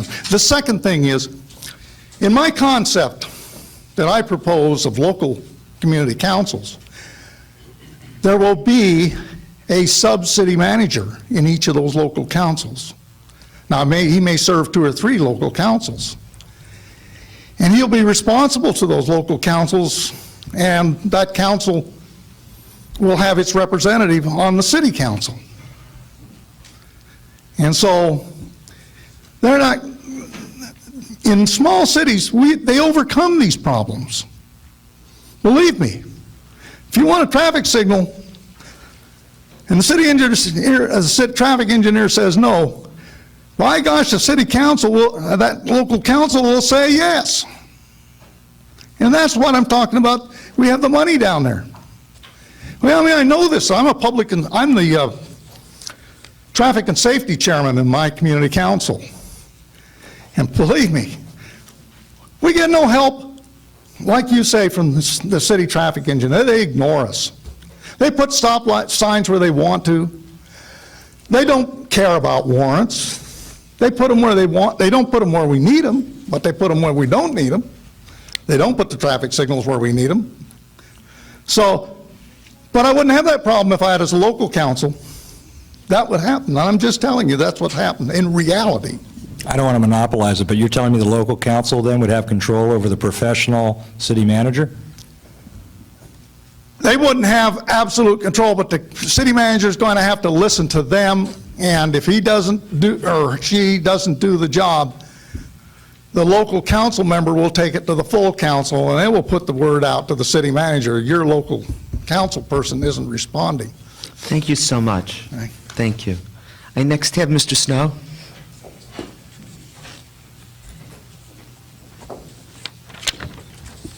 Mr. Chair, I do want to thank Commissioner Clouchon and his committee for an excellent presentation and a lot of hard work. And I'd like to thank Commissioner Hahn for speaking in my behalf. And I'd like to thank all of the commissioners for joining us in Brentwood. And I assume that the reason you're here is so that you can hear about Brentwood's problems and what we would like you to address. And I would like to perhaps avoid the generalizations that have been discussed tonight and focus on some specifics that perhaps I can understand.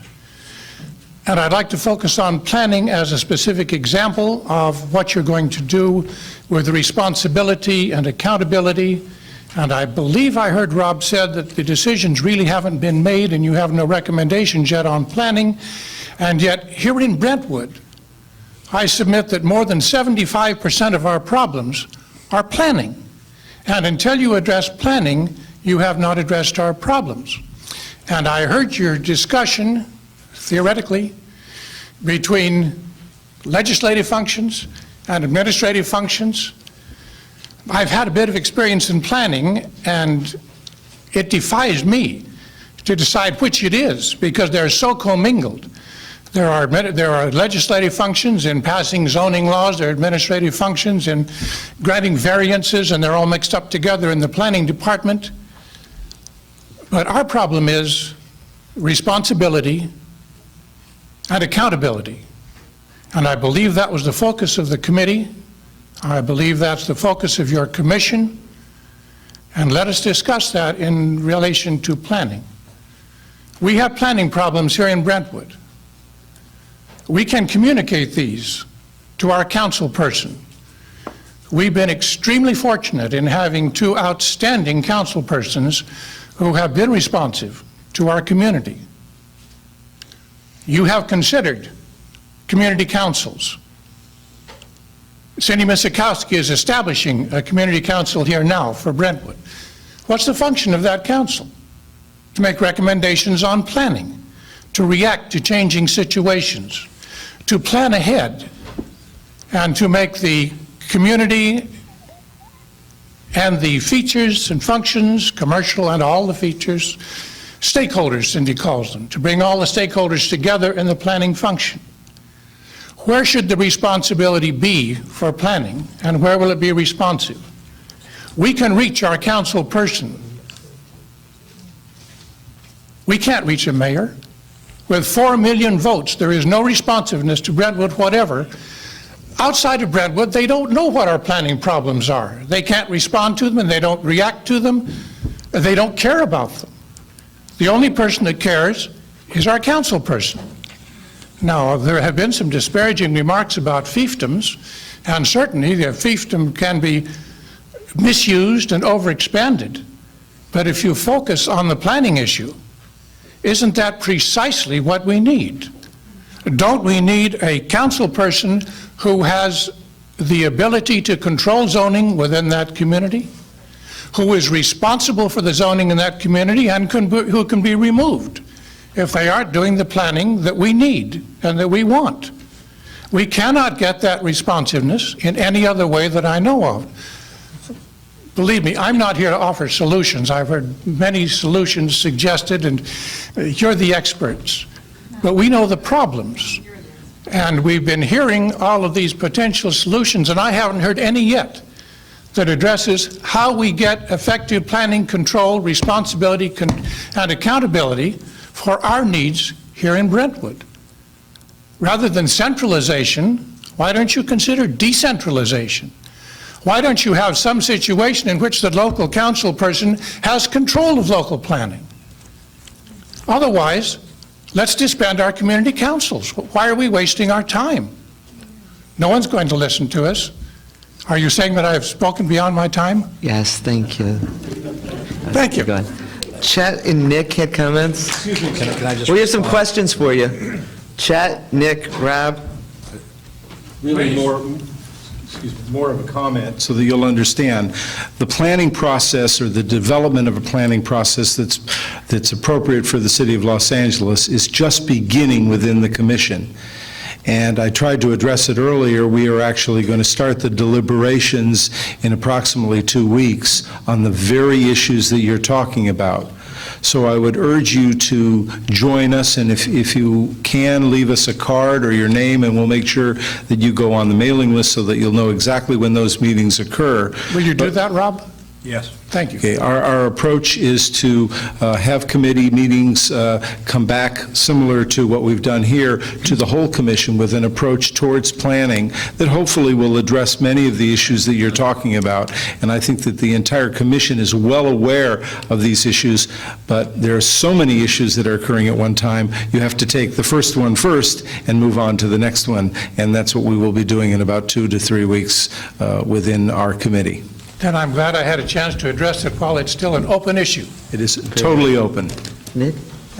One of the things that everyone should recognize is that the decisions that the committee recommended in terms of the areas of overseeing departments in no way undercuts the planning process in the city and the local decision-making for planning issues that could come through the neighborhood councils or through any other mechanism that's appropriate. However, as I understand, and this is where I'm turned to Pat, is that under state law, the planning process needs to come through the legislative branch. Is that right? The government code does task the planning process, many planning decisions, to the legislative body. However, if the city of Los Angeles were to in its charter, say that the legislative process included the community councils, then the community councils could take some authority in that area. But the bottom line that legal point is important is that all planning decisions will be appealable to the overall legislative body. In other words, if I understand, well, I wouldn't say all planning, but what I understand Pat, the city attorney's office, or our city attorney to say is that we could extend the planning process to a closer level to the community, but it still would require that the legislative branch be the planning body for the city. So we can extend it to go further down, but we can't eliminate the city council from the process. Well, I'm not sure that you couldn't. I think you maybe could. Depends on what authority you're going to give the councils. If you make them the legislative body in planning matters for a particular area, then arguably you could. You wouldn't necessarily have an appeal that went to the entire council. I would point out that this is a debate for the committee to start, and that we really would urge those that are interested in this process to please join us. We are desperate for your input. And the only final point I would make is no one is suggesting that would be an area controlled by the mayor's office. It's always been something that we viewed the council and the community as being the decision makers in that area. I have Rob and then Janice. I just wanted to clarify as the chair of that committee that because Chet chairs a committee, there's a committee of people that are going to be devoted solely to looking at the planning process.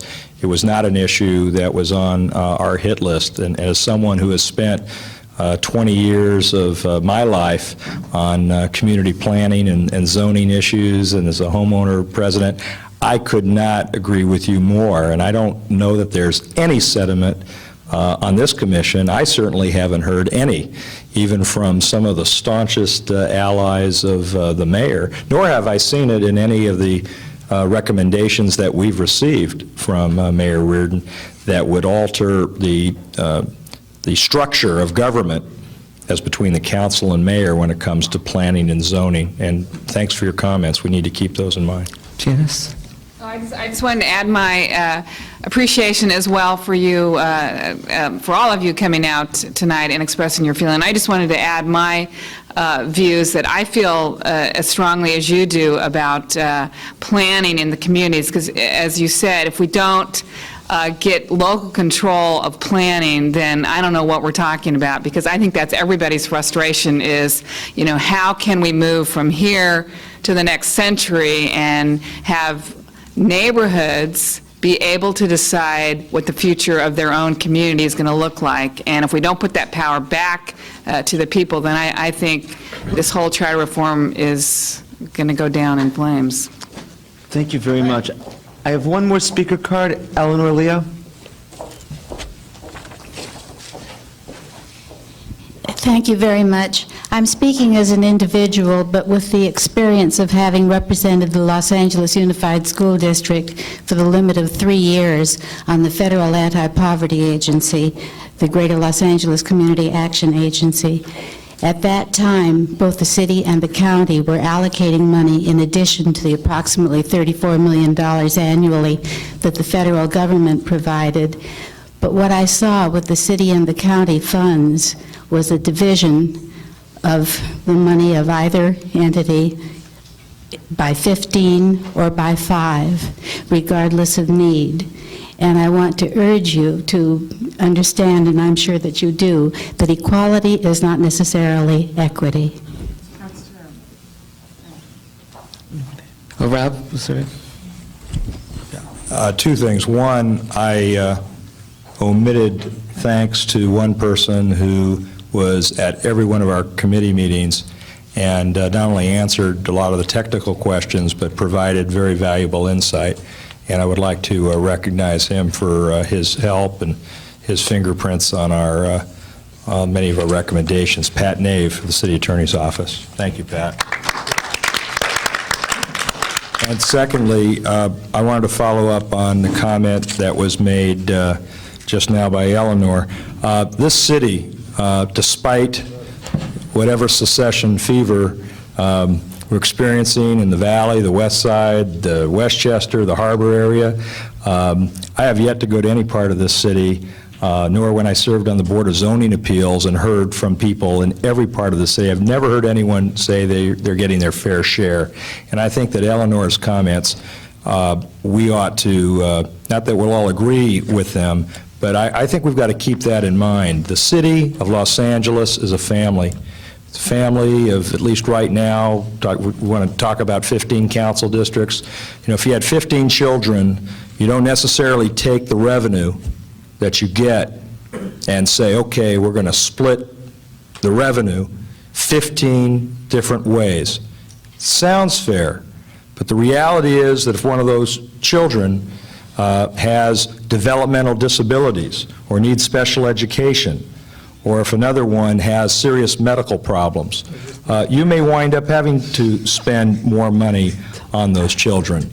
And the other part of it is, regardless of where we live, we all wear many different hats. And when I heard someone say, for example, that we should have the same police officers in every part of this city, or not the same amount, the amount of police officers ought to be based on how much people are paying in taxes. I asked that person, well, when you leave your home, for example, in Brentwood, and then you drive down to the gas station in another part of town, there's no police officers there, who's going to protect you in another part of the city? I think this family concept is important. We got to keep that in mind when we talk about fairness. And the last thing, power to the people, I mean, how do you respond to that? I don't think that the people of this city want the power or want to delegate the power to groups of people, be they in elected or appointed neighborhood councils, to run departments like the transportation, animal regulation, building and safety, fire, and street maintenance. I don't think they want that. I think the planning and zoning end is clearly one of the priorities, and there may be others. But I think most people do believe in representative democracy. That's why they elect a council member, and that's why they elect a mayor. And I think one of the things we have to approach this structure issue, regardless of differing points of view, is how to obtain the kind of accountability that is missing today. There should not be any debate upon the lack of accountability, only how we get there. Before we took public comments, I had on a speaker's list, Bill, Chet, and Nick. Do you want to speak now? Just briefly, Mr. Chairman. I expressed some concern about, political problems with, if the mayor is not supported by a particular area of the city, and I raised that as an issue we need to consider, but I didn't want it to be misconstrued as not supporting many of the committee's recommendations, because, in fact, I do think that the committee report was excellent, and I think, in principle, I support just about all of them, if not all of them. So I just wanted to make sure that there was that my comments were not misconstrued. Thank you. Chet, was there an additional comment? The only comment I want to go back to is this, is that in all of our deliberations, we really must make sure that we separate, I'm doing it, there it is, please talk into microphone, that in all of our deliberations, we must maintain the separation of the idea of governance versus advocacy versus management. They are not the same. I do not want elected officials necessarily managing a department no more than I personally want a manager representing me in my political viewpoints.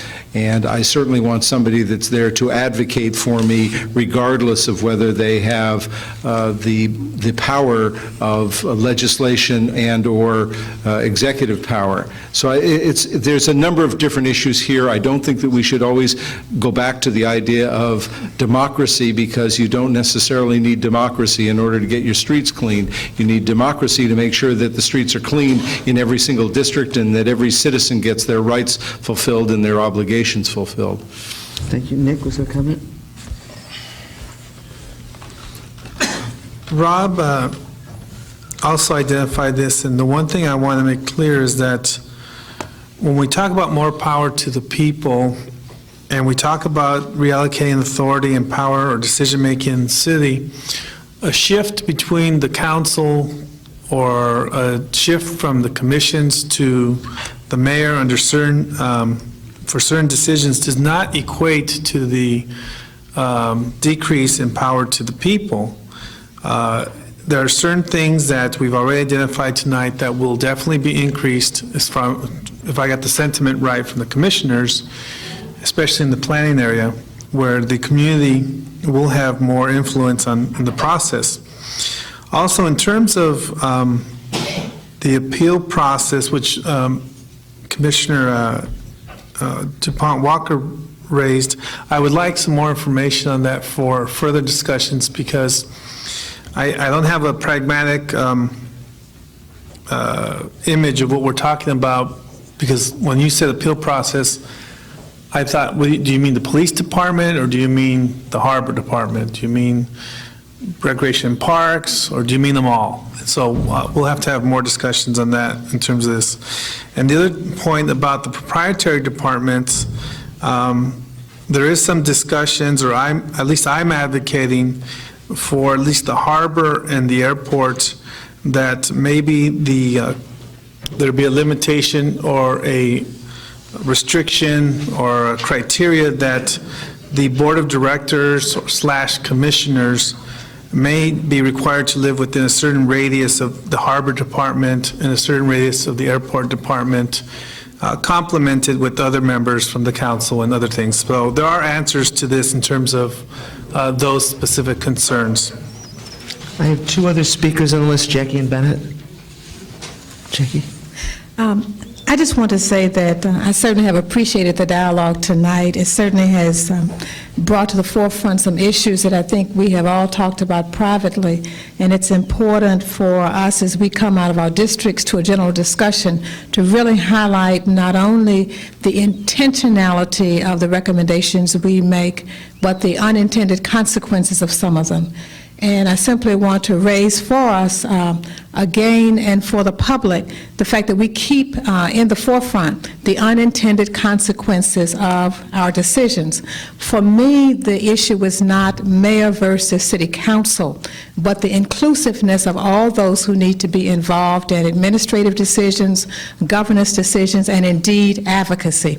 I think Chet has laid it out very well. We don't expect to cloud the issue, but I think that as we look at big business, be it United Airlines or TWA or anyone else who has made a decision that its employees, a part of its constituency, must be involved and must have ownership. As we look at shaping government for the 21st century, we must take a clear view of our constituents, the residents in cities, a little bit differently than we have in the past.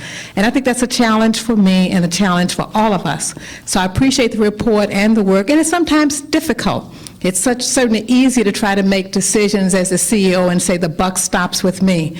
But what we see now as a new trend of thought is it is better for the buck to stop with us and to have all of us have ownership in the positive decisions as well as some of the shortfalls. And I think that's our challenge. Thank you. Excellent. Bennett? I was going to talk about salaries or something here, and I think I'm going to save that for another night. That was so nice to end on. Thank you. Our salaries? I don't want to talk about salaries. Seeing no other hands from any commissioners and seeing no other hands from the public, before we adjourn, I want to correct one crucial thing on the agenda. Item 8 says adjournment of meeting to Monday, March 23rd. That is not accurate. We're adjourning to next Monday, March 16th at 5 o'clock.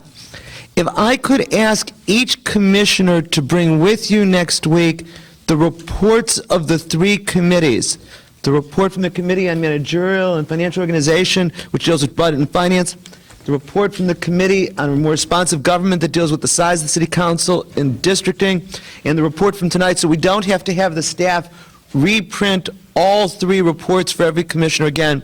What I will do for the agenda for next Monday is simply take the questions as posed in those 3 reports and list them as the agenda.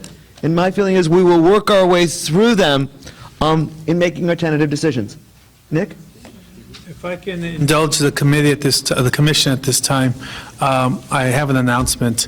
On March 24th, Tuesday, the appointed commissioner, Marianne Reyes, and myself will be having a community forum at the El Sereno Senior Center from 6 to 8 o'clock, and just so that you're all welcome and invited to that, and anyone in the public is invited to that community forum. Just an announcement. I end as I began by thanking the staff for making all of this possible, and we're adjourned until next Monday night at 5 o'clock.